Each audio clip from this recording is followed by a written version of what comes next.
ये कहानी लेखक की अपनी भावनाओं के द्वारा लिखी गई है। इस कहानी को सुनकर आप अपना मनोरंजन कर सकते हैं। इस कहानी में दर्शाए गए पात्र, उत्पादन और घटनाएं सभी काल्पनिक हैं। कहानी किसी भी व्यक्ति के भावनाओं, प्रथाओं और परंपराओं का अपमान नहीं करती है। ये कहानी पूरी तरह से काल्पनिक है। दोस्तों, सिर्फ आपसे एक ही रिक्वेस्ट है कि आप हमारी वीडियो को लाइक और सब्सक्राइब कर लिया कीजिए, क्योंकि हम इसे बहुत ही मेहनत से बनाते हैं और आप बिना लाइक और सब्सक्राइब किया ही चले जाते हैं। प्लीज प्लीज प्लीज, यह आपका प्यार होगा हमारे लिए। आप हमारे चैनल को लाइक और सब्सक्राइब जरूर कर लिया कीजिए, जिससे हमें लगेगा कि हमारी मेहनत व्यर्थ नहीं जा रही है और आपको हमारी वीडियो पसंद आई, और इसी तरह हम आगे भी अच्छी अच्छी स्टोरी आपके लिए लाते रहेंगे। तो चलिए अब बढ़ते हैं आगे स्टोरी में। CH-81 आरव के पास खतरा और आदित्य को फोन पर विशाल ने प्रिया के जगह मोना का नाम लिया, लेकिन राम उसे सीट पर लिटाकर बोला, बस थोड़ा सा ही करना है। राशि के ऊपर आ जाता है और फिर कब टाइम निकलता है पता ही चलता है। राम खत्म नहीं होता। 1 घंटे के बाद भी राशि की हालत खराब हो जाती है। वो तो विक्रम और विनोद को आते हुए देख लेते हैं, इसलिए दोनों जल्दी से वापस अपनी अपने जगह बैठ जाते हैं। राशि अपना पसीना साफ कर रही थी। पागल है ये लड़का, खत्म ही नहीं होता है। विनोद सीट पर बैठकर राशि से इशारे में पूछता कि हो गया या नहीं, तो राशि उदास होकर ना में इशारा कर देती है कि नहीं हुआ। तो विनोद शौक होकर राम को देखता है कि इतना कमजोर और पतला लड़का इतने देर कैसे टेक सकता है। राम का हाथ फिर से राशि के कपड़ों में जा रहा था, जिसे राशि दूर करने की कोशिश कर रही थी। राशि अब पूछता रही थी कि क्यों उसने इस लड़के को आई लव यू बोला था, परेशान करके रख दिया। इस लड़के उसे पता नहीं इन सब का कब का भूखा है, जो इसकी भूख शांत होने का नाम भी नहीं ले रहा है। और वो फिर से अपने मुंह पर हाथ रखकर दुखी सा चेहरा बना राम को देखने लगती है, जो उसे देख इशारे में बोला रहा था, प्लीज करने देना उसे। तो राशि कुछ नहीं बोल पा रही थी। विनोद से राशि की हालत देखी नहीं जा रही थी। पहली बार किसी और ने उसकी बीबी को इतना परेशान किया है। ऐसा ही रहा तो ये लड़का उसकी बीबी खत्म कर देगा यार। उसे कुछ तो करना होगा इस लड़के का, लेकिन क्या करे। विनोद ये सोच ही रहा था, तभी विक्रम सामने देखकर बोला, वो बाहर आ गई हैं घर से। जिसे सुनकर सभी देखते हैं कि प्रिया यानी मोना घर से बाहर खड़ी है, जिसे देखकर सभी सामने देखते हैं। सब कुछ छोड़कर राम का हाथ भी बाहर आ जाता है। लगता है टैक्सी जा इंतजार कर रही है, विनोद बोला। तभी एक टैक्सी मोना के आगे रुकती है, लेकिन मोना उसे माना कर देती है, तो वो टैक्सी चली जाती है, जिसे देख सभी कंफ्यूज हो जाते हैं। तभी एक कार आकर रुकती है वाइट रंग की, जिसका पीछे का डोर खोल मोना उसमें बैठकर चली जाती है और बाकी सभी हैरान रह जाते हैं। ये तो सरकारी कार है, जो शायद सरकारी एजेंसी के पास होती है, यानी कहीं ये लड़की एजेंट तो नहीं है जो देश के लिए काम करती हो और हम सब दिखाने के लिए ये ऐसा कर रही हो। राशि बोली। तो राम शौक होकर बोला, इसका मतलब ये खुफिया मिशन पर है।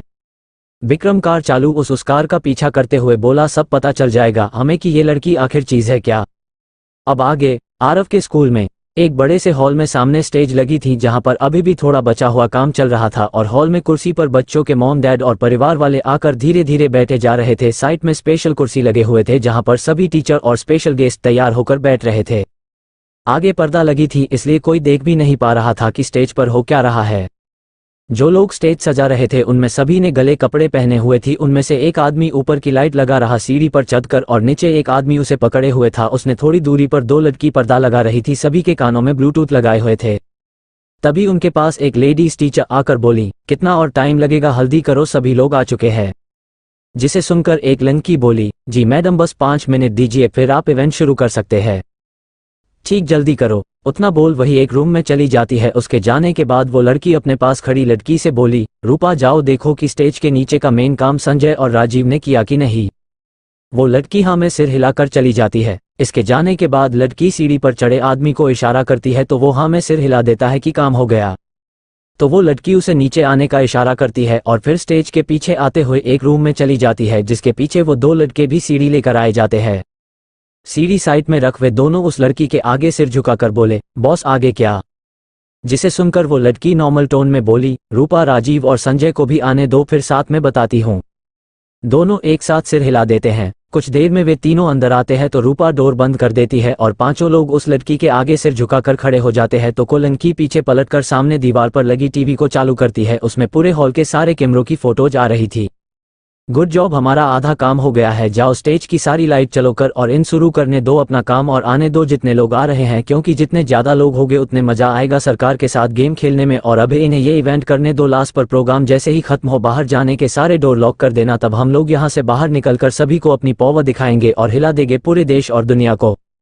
इतना बोल उस लड़की के चेहरे पर टेढ़ी मुस्कान आ जाती है, और उसके बाद सुनकर वे 5 लोग भी एक दूसरे को मुस्कुरा कर देखते हैं। वाकई 2 लड़कों नाम बिक्की और मोहन थे, और उनके सामने खड़ी लड़की जो उनकी बॉस थी वो कौन है ये आगे पता चल जाएगा, और ये भी इन लोगों का असली मकसद क्या है। दूसरी तरफ पुरानी बिल्डिंग में राहुल अपने रूम से बाहर आते हुए सभी को हॉल में बैठा देखकर बोला, तुम सब लोग तैयार हो जाओ। जिसे सुनकर सभी कंफ्यूज हो जाते हैं और उनमें से कोई कुछ बोलता उससे पहले कविता गुस्से से दूसरी तरफ देखकर बोली, राहुल तुम्हें जो बात करनी है मेरे सामने करना, खबरदार जो तुम इधर उधर गए बात करते हुए मैं बार बार अपना सिर नहीं घुमाने वाली, समझे तुम। जिसे सुनकर सभी उसे हैरानी से देखते और राहुल कंफ्यूज होकर कविता दूसरी तरफ अपना सिर मोड़ हुए थी। ओके भाभी, कंट्रोल में आपके सामने ही आकर बात करता हूँ। इतना बोल वो सामने आकर खड़ा हो जाता है तो कविता बोली, गुड अब बोलो मुझे क्यों तैयार होना है, क्या तुम शादी करने वाले हो। कविता मुस्कुरा कर बोली, उसने मजाक में बोल दिया और बाकी लोगों को भी ये सिर्फ एक मजाक लग रहा था, लेकिन राहुल हाँ में सिर हिलाकर बोला, हाँ मेरी शादी है तो मेरी तीनों भाभी जाओ खुद तैयार हो और गीता को भी करो दुल्हन की तरह। उसकी बात सुनकर सभी के मुंह खोले रह जाते हैं, बस लिली को छोड़कर जो शर्माते हुए विशाल को देख रही थी। राहुल ने उसे अपनी भाभी जो बोल दिया था। विशाल बस एक नज़र उसे मुस्करा कर देखता है और फिर राहुल को घूर के देखकर बोला, क्या मजाक है राहुल ये तुम्हारा। जिसे सुनकर राहुल बोला, कोई मजाक नहीं है ये भाई, आप तैयार हो जाओ, आज ही मैं शादी करने वाला हूँ गीता से, तो इस घर सारे मर्द काम पर लग जाओ, इस घर को दुल्हन की तैयार सजा दो, तब तक मैं किसी पंडित को उठा कर लाता हूँ। इतना बोल वो जाने लगता है डोर की तरफ। राहुल तुम सीरियस हो ना, अर्जुन बोला। तो राहुल हाँ में सिर हिला देता है। तभी कविता सामने देख बोली, बहुत खूब भाई, फिर तो मैं भी दुल्हन की तैयार होगी, तुम्हारे साथ ही मेरी और अर्जुन की शादी भी हो जाएंगी। कविता खुश होकर बोली तो सभी उसे देखकर मुस्कुराने लगते हैं। राघव तो फिर तुम भी जाओ राहुल के साथ और शादी में जो लगता है वो सब शॉपिंग करके आओ। राघव हाँ में सिर हिलाकर खड़ा हो जाती है। नताशा बोली, अच्छा तो फिर कपड़े भी तो लेने होंगे ना। जिसे सुनकर सभी सोच में पड़ जाते हैं तो विशाल बोला, अच्छा तो फिर तुम भी जाओ, कविता और गीता के दुल्हन के कपड़े और राहुल और अर्जुन के भी लेकर आना। इतना बोल वो अपने पॉकेट से एक कार्ड देने लगता है तो राघव बोला, रहने दीजिए भाई, हमारे पास इसकी जरूरत नहीं है। इतना बोल वो नताशा और राहुल के साथ चला जाता है। उनके जाने के बाद कविता खुश होकर राहुल के गले लगकर बोली, वाह हमारी शादी होगी आज। जिसे देख अर्जुन प्यार उसके सिर पर हाथ फेरते हुए बोला, अच्छा ठीक है, अब तुम इतनी खुश है तो कर ही लेते हैं शादी। मतलब मैं खुश, आप नहीं क्या, कविता उससे दूर होकर बोली। तो अर्जुन जल्दी से उसे फिर से गले लगाकर बोला, मैं भी हूं ना, अरे जब तुम खुश तो मैं भी खुश। उन दोनों को देख विशाल और लिली भी खुश हो जाते हैं और फिर एक दूसरे को देखते हैं तो लिली वहां से उठकर अपने रूम की तरफ जाने लगती है। उसके चेहरे की मुस्कान भी चली गई थी, जिसे देखकर विशाल कंफ्यूज हो जाता है और फिर खड़े होकर बोला, मैं अभी आया। इतना बोल वो भागकर लिली के पीछे चला जाता है, लेकिन उसके जाने से या उसकी बात को दोनों में से किसी ने कुछ भी ना बोला ना देख वे दोनों अपने में ही लगे थे, किसी लैला मजनू की तरह। एक को दिखाई नहीं देता था तो दूसरा उसके अलावा और किसी को देखना नहीं चाहता था, तो भला उन्हें क्या करना कि आसपास क्या हो रहा है। इधर विशाला लिली के रूम आता है तो वो देखता है कि लिली उदास होकर बेड पर बैठी थी, तो वो डोर बंद करके अंदर आते हुए बोला, क्या आप इस तरह क्यों आ गई, क्या आप खुश नहीं, राहुल की शादी हो रही है, साथ में अर्जुन और कविता भी कर रहे हैं। इतना बोल वो उसके पास बैठ जाता है तो लिली मुस्कुराकर बोली, खुश हूं मैं उनके लिए, लेकिन खुद के बारे में सोचती तो बुरा लगता है, मेरी भी गजब जिंदगी है यार, जिससे शादी हुई थी और यहाँ इस शहर में आई थी वो तो इस दुनिया में नहीं है और अब मैं यहाँ हूँ, लेकिन क्यों। विशाल कंफ्यूज होकर बोला, मतलब क्या आपके कहने का, अरे हम सब है तो आप भी यहाँ होगी ही ना। विशाल की बात सुनकर और उसे कंफ्यूज देखकर लिली गहरी सांस लेकर बोली, पर किस हक से मोना दी ने मुझे उस रॉकी से बचाया था इसलिए, पर इससे मेरा उनसे कोई रिश्ता तोड़ी जोड़ गया, और कुछ होता भी तो वो तो यहाँ रहती है, तो मुझे उनके घर पर होना चाहिए था, ना किसी नौकर की तरह, क्योंकि उनकी सेवा करना मेरा काम है। आप क्या बोल रहे ही हो, मेरे कुछ समझ में नहीं आ रहा है, और एकदम से आपको क्या हुआ, क्यों आप इस तरह की बात कर रही है। इतना बोल वो उसका हाथ पकड़ने को होता है तो लिली अपना हाथ पीछे करके फिर उससे दूर होकर बोली, और आपको इस तरह डोर बंद करके मेरे रूम में नहीं आना चाहिए विशाल जी, मत भूलो मैं किसी की विधवा हूँ। जिसे सुनकर और लिली का ऐसा व्यवहार देखकर बोला, अरे ये पहली बार थोड़ी है कि मैं इस आपके पास बैठा हूँ, और कौन है यहाँ, क्या कोई होगा तभी हम अब दूर हो गए मुझसे, और वैसे आप किस हक से मेरे पास आना चाहते हैं विशाल, हमारा क्या रिश्ता है। जिसे सुनकर विशाल सोच में पड़ जाता है तो लिली बोली, आपको नहीं पता ना तो प्लीज जाओ यहाँ से और अब कभी मेरे पास मत आना, इस तरह से हमारा कोई रिश्ता नहीं है, मैं अपने पति को धोखा नहीं दे सकती, चाहे फिर वो इस दुनिया में हो या ना हो, जाओ आप। विशाल लिली की बात सुनकर उसे कुछ देर देखता है और फिर हाँ में सिर हिलाकर खड़े होकर बोला, सॉरी मुझसे गलती हो गई। इतना बोल वो तेज कदमों से रूम से बाहर चला जाता है और लिली उसकी बात सुनकर बेड पर तकिया के नीचे अपना मुंह छुपाकर रोने लगती है। सॉरी तो मुझे बोलना चाहिए था आपसे कि मैं खुद अपने पति को भूलकर आपके इतने करीब आ गई, मैं कैसे भूल सकती हूँ, मैं किसी की विधवा हूँ, मुझे हक नहीं है फिर से प्यार करने का विशाल जी, मुझे माफ कर देना, लेकिन अब मैं आपके पास कभी नहीं आऊँगा, कभी भी नहीं। इतना बोल वो जोर जोर से रोने लगती है और डोर के पास खड़ा विशाल ये सब सुन रहा था और उसके आंखों में नमी आ गई थी और उसकी बात को सोचते हुए अपने रूम में जाने लगता है। क्या लिली जी मुझसे प्यार नहीं करती या फिर वो सच में अपने पति को धोखा नहीं देना चाहती, लेकिन क्यों, वो तो मर चुका है तो फिर कैसा धोखा देना हुआ, इनकी इसमें कोई गलती नहीं थी ना, फिर क्यों इन्हें उम्र भर सजा मिले, क्या इन्हें हक नहीं है फिर से प्यार करने की। यही सब सोचते हुए वो अपने रूम में आकर बेड पर जाता है और अपने फ़ोन को देखता है साइड टेबल पर रखा हुआ, तो फिर उसे मोना की याद आती है तो वो कुछ सोचकर मोना को कॉल कर देता है, लेकिन वो भूल गया था कि मोना तो फ़ोन यूज नहीं करती है, जब भी उसे ज़रूरत पड़ती वो सीधा आदित्य का फ़ोन ले लेती है और इस समय फ़ोन आदित्य के पास था जो अपने ऑफिस में केबिन में बैठा लैपटॉप पर काम कर रहा था जल्दी क्योंकि उसे आरव के स्कूल भी जाना था। तभी आदित्य के टेबल पर रखा फोन बजता है जिसकी आवाज सुनकर वो एक नज़र जब अपने फोन को देखता है तो वहां विशाल भाई नाम शो रहा था, यानी मोना अपने सारे भाइयों के नाम सेव कर दिए द आदित्य के फोन में ताकि गलतफहमी ना हो। आदित्य कंफ्यूज होकर कॉल रिसीव कर लेता है पर कुछ बोलता उससे पहले विशाल बोला, मोना यार तेरी एक हेल्प चाहिए प्लीज, मना मत करना। आदित्य कंफ्यूज हो जाता है कि ये लड़का उसकी वाइफ को इस नाम से क्यों बुला रहा है मोना, और इस बारे में थोड़ा सोचने पर उसे याद आता है कि मोना कौन थी, जिसे याद कर उसके चेहरे के भाव चेंज हो जाते हैं। इस एपिसोड को समझने के लिए पीछे का एपिसोड जरूर सुनने और इसी तरह की और भी रोमांचक स्टोरी को सुनने के लिए हमारे चैनल एसएस एक्सप्लेनर को लाइक और सब्सक्राइब कर लें। अब एपिसोड में आगे। CH82 मोना का प्लान जिसमें क्या फंस जाएगा विक्रम। अब तक लिली का ऐसा व्यवहार देखकर बोला, अरे ये पहली बार थोड़ी है कि मैं इस आपके पास बैठा हूं, और कौन है यहाँ, क्या कोई होगा तभी हम अब दूर हो गए मुझसे, और वैसे आप किस हक से मेरे पास आना चाहते हैं विशाल, हमारा क्या रिश्ता है। और इस बारे में थोड़ा सोचने पर उसे याद आता है कि मोना कौन थी, जिसे याद कर उसके चेहरे के भाव चेंज हो जाते हैं। अब आगे विक्रम और उसकी टीम कार अपनी कार से अंकित की कार का पीछा करते हुए एक बिल्डिंग के बाहर आ जाते हैं। उनकी कार अंदर नहीं जाती है, गार्ड के होने से अंकित की कार चली जाती है।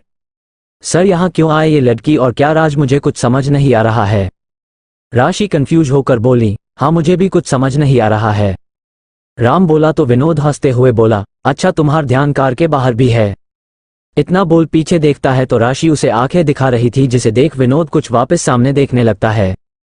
राशि फिर राम को देखती है जो दूसरी तरफ देख रहा था, शायद उसे शर्म आ रही थी। ये देख राशि उसके हाथ पर अपने हाथ रख देती है तो राम उसे देखने लगता है। राशि उसे एक प्यारी सी मुस्कान देती है जिसे देखकर राम भी मुस्काने लगता है। तभी विक्रम बोला, अब तो इस लड़की के बारे में सारी जानकारी लेनी ही होगी क्योंकि इसके साथ बड़े बड़े सरकारी अधिकारी मिलते रहते हैं। हाँ और शायद यही वजह है कि ये लड़की बिग बॉस भी नहीं डरती है। विक्रम की बात सुनकर राशि बोली। तभी विनोद बोला, रोको मैं इन गार्डों को पैसे दे पूछता हूँ। जिसे सुनकर विक्रम बोला, नहीं तुम नहीं राशि जाएंगी। विक्रम की बात सुनकर सभी राशि को देखते हैं तो वो अपने चेहरे पर लाकर बोली, ओके मैं अभी आती हूँ। इतना बोल वो कार का डोर खोलकर सामने जाने लगती है। अब तो गए ये दोनों, विनोद मुस्कुराकर दोनों गार्ड को देखकर बोला। वे दोनों गार्ड बिल्डिंग के डोर पर खड़े थे अपने सामने। राशि एक पास आकर बोली, हाय, जिसे सुनकर वो गार्ड एक नज़र उसे देख फिर वापस सामने देखने लगती है। खुद को इग्नोर होता देख राशि हैरान थी, लेकिन फिर वो बुरा सा मुंह बनाकर सामने वाले गार्ड के पास जाकर बोली, ही बेबी क्या तुम मेरी एक हेल्प करोगे। जिसे सुनकर वो गार्ड एक नज़र उसे देखकर बोला, सॉरी मैडम हम इस समय ड्यूटी पर है तो आपकी हेल्प नहीं कर सकते हैं, आप किसी और कोई देखो और यहाँ से जाओ प्लीज। जिसे सुनकर राशि शौक पलटकर विक्रम और बाकी सभी को देखता है तो विक्रम बोला, लगता है कि ये लोग इस नहीं मानेंगे, कुछ और प्लान करना होगा हमें। विक्रम इतना बोल सोच में पड़ जाता है और राशि उन दोनों गार्डों को घुरे के अपने टॉप के बटन लगाकर बुरा सा मुंह मनाकर वापस करके में आकर बैठकर बोली, पहली बार मुझे बेइज्जती महसूस हो रही है, क्या मैं अब सुंदर और खूबसूरत नहीं रही। इतना बोल उसके आंखों से आंसू बहने लगते हैं तो राम और विनोद उसे चुप कराने में लग जाते हैं और विक्रम चुपचाप बैठकर सोच रहा था कि वो कैसे यहाँ अंदर जा सकता है, कुछ तो यहाँ अंदर है और अब तो उसे जानना ही होगा। विक्रम यही सोचकर कार को वापस मोड़ देता है। क्या विक्रम तुम कार को पीछे क्यों ले जा रहे हैं। विनोद बोला तो विक्रम बोला, अभी यहाँ से जाना ही ठीक है क्योंकि जरूर उनकी नज़र में हम होंगे। राशि बोली, करना क्या, बिल्डिंग के अंदर जाना है लेकिन अभी नहीं, रात को। विक्रम घूमकर उसे बिल्डिंग के पीछे अपनी कार रोकता है और देखने लगता है कैसे जाया जाए। बिल्डिंग के अंदर मोना अंकित और पायल के साथ लाइफ से ऊपर जा रही थी। मुझे इससे अच्छी जगह नहीं मिली उसे नीली आंखों वाले लड़के को रखने और जांच करने की। मोना हाँ में सिर हिलाकर बोली, है जगह तो ठीक है अंकित, लेकिन क्या तुमने मैंने बोला वो दूसरा काम भी किया क्या। जिसे सुनकर पायल बोली, वो सर भूल गए थे लेकिन मैंने याद दिला तो वो भी हो गया। जिसे सुनकर अंकित उसे घूर के बोला, नहीं बिल्कुल भी नहीं, मैं भूला नहीं था, बस चेक कर रहा था कि तुम्हें याद है कि नहीं। जिसे सुनकर पायल रोनी सी शकल बनाकर बोली, सर आप हमेशा ऐसा ही बोलते हैं जबकि आप भूल गए थे। पायल मैं तुम्हार सीनियर हूं और सीनियर कभी कुछ नहीं भूलते समझी। तभी लिफ्ट रुकती है और उसका डोर खोलता है तो सामने डॉक्टरों की एक टीम खड़ी थी जिसमें सभी लोग आदमी ही थे। अंकित उनसे हाथ मिलाकर मोना को उनसे मिलता है और फिर मोना और अंकित एक सीनियर डॉक्टर साथ चलने लगते हैं बात करते हुए और बाकी सब पीछे थे। सर हमने 15 मिनट पहले ही उस आदमी की बॉडी की जांच कराना शुरू किया है तो अभी हमें ज़्यादा कुछ तो पता नहीं चला है, लेकिन इतना ज़रूर पता चल गया है कि ये आदमी के कई बॉडी पार्ट मशीन के हैं, जिसे इसकी आंखें, एक हाथ और बाकी तो आगे जांच के बाद ही पता चलेगा। इतना बोल वो सामने देखता है तो एक बड़े से कांच के दूसरी तरफ एक केबिन में बड़ी सी टेबल पर उस आदमी की बॉडी को रखा गया था और उसके ऊपर कई मशीन लगी थी, जिसे देखकर अंकित बोला, ठीक वैसे इतना तो हम चल गया था, अगर आप लोगों और कुछ बड़ी जानकारी मिले तो बताना। जिसे सुनकर वो डॉक्टर बोला, जी सर, लेकिन हम शक है कि इसके बॉडी में कुछ अजीब है जो इंसानों में नहीं होता। वो डॉक्टर कंफ्यूज होकर बोला। तो मोना जो सामने देख रही थी वो डॉक्टर को देखकर बोली, अजीब मतलब? जिसे सुनकर वो डॉक्टर बोला, मतलब मान लो आपके शरीर में कुछ ऐसे तत्व डाल दे जिससे आपकी बॉडी आपके हिसाब से नहीं बल्कि किसी और हिसाब से चले, कोई और आपकी बॉडी को कंट्रोल करता है। डॉक्टर की बात सुनकर मोना, अंकित और पायल हैरान हो जाते हैं। अगर ऐसा है तो हो सकता है जिसने इस आदमी को बनाया हो वो और भी इसे आदमी तैयार कर रहा हो। अंकित सोचकर बोला, हाँ हो भी सकता है, पास खड़ा डॉक्टर बोला। तो मोना अंकित एक दूसरे को देखते हैं, इस एक आदमी ने उन्हें परेशान करके रख दिया था और पता नहीं अगर इसे ज्यादा नहीं 3-4 हो तो फिर वो तो पूरे देश को परेशान कर देगा और पता नहीं कितने निर्दोष लोगों की जान भी जाएगा। अंकित फिर उस डॉक्टर से बोला, ठीक है आप और इसकी जांच करें और कुछ भी पता लगने पर तुरंत मुझे कॉल करके बताना। वो डॉक्टर हाँ में सिर हिला देता है तो अंकित मोना के साथ वापस लेफ्ट की तरफ जाते हुए बोला, मुझे जल्दी से बारे में अपने सीनियरों को बताना होगा और उसे आदमी का पता लगाना ही होगा जो ये सब कर रहा है। जिसे सुनकर मोना बोली, ये सब जल्दी हो जाएगा और हो सकता है कि ये खबर लीक हो जाए तो हम लोगों पर मुसीबत आ सकती है। लिफ्ट का डोर बंद होते ही अंकित को देखकर बोली। तो अंकित बोला, तो क्या हम इस तरह हाथ पर हाथ रखे बैठ कर रहे? उसकी बात सुनकर मोना बोली, मैंने इस नहीं बोला अंकित, तुम अभी किसी को इस बारे में बताने की जगह थोड़ा रुको, मुझे लगता है कि कोई तो आएगा यहाँ इस लेने के लिए, तब हम उसे पकड़ना सही और फिर हम आसानी से उस आदमी तक पूछ सकते हैं। मोना की बात सुनकर पायल शौक बोली, वाह मैडम क्या दिमाग है आपका, पक्का ये आइडिया सर के दिमाग में तो आया ही नहीं होगा। इतना बोल वो अंकित को देखती है तो अंकित हाँ में सिर हिलाकर बोला, नहीं ऐसा नहीं है कि ये आइडिया मेरे दिमाग में आया नहीं, मैं बस पहले प्रिया जी को मौका देना चाहता था। जिसे सुनकर मोना बोली, सच में? और फिर वो पायल के साथ हंसने लगती है। मोना फिर लिफ्ट से बाहर आकर अंकित से बोली, तो ये काम मैं आपको छोड़ती हूँ, कैसे आप उस आदमी को जाल में फंसाएंगे? अंकित हाँ में सिर हिलाकर बोला, ठीक मैं इसका भी इंतजाम करता हूँ। और सभी बाहर आ जाते हैं। मोना फिर हाथ के घड़ी में टाइम देखकर बोली, मुझे अब जाना होगा, मेरे बच्चे का आज बहुत स्पेशल दिन और मुझे पता है कि जब तक मैं नहीं वहां नहीं पूछूंगी तब तक वो अपना टैलेंट नहीं दिखाएगा किसी को कि वो क्या कर सकता है। मोना की बात सुनकर पायल बोली, तो फिर मैं भी चलती आपके साथ, मुझे भी देखना है। दोनों की बात सुनकर अंकित बोला, मुझे काम तो मैं बाद आने की कोशिश करूं, अभी पायल तुम प्रिया जी को स्कूल ले जाओ कार में और खुद भी जाओ, मैं दूसरी कार से चला जाऊंगा। इतना बोल वो अपने फोन से किसी से बात करना लगता है तो पायल मोना से बोली, चलो मैडम। मोना हाँ में सिर हिला देती है और दोनों कार में बैठकर निकल जाते हैं वहां से।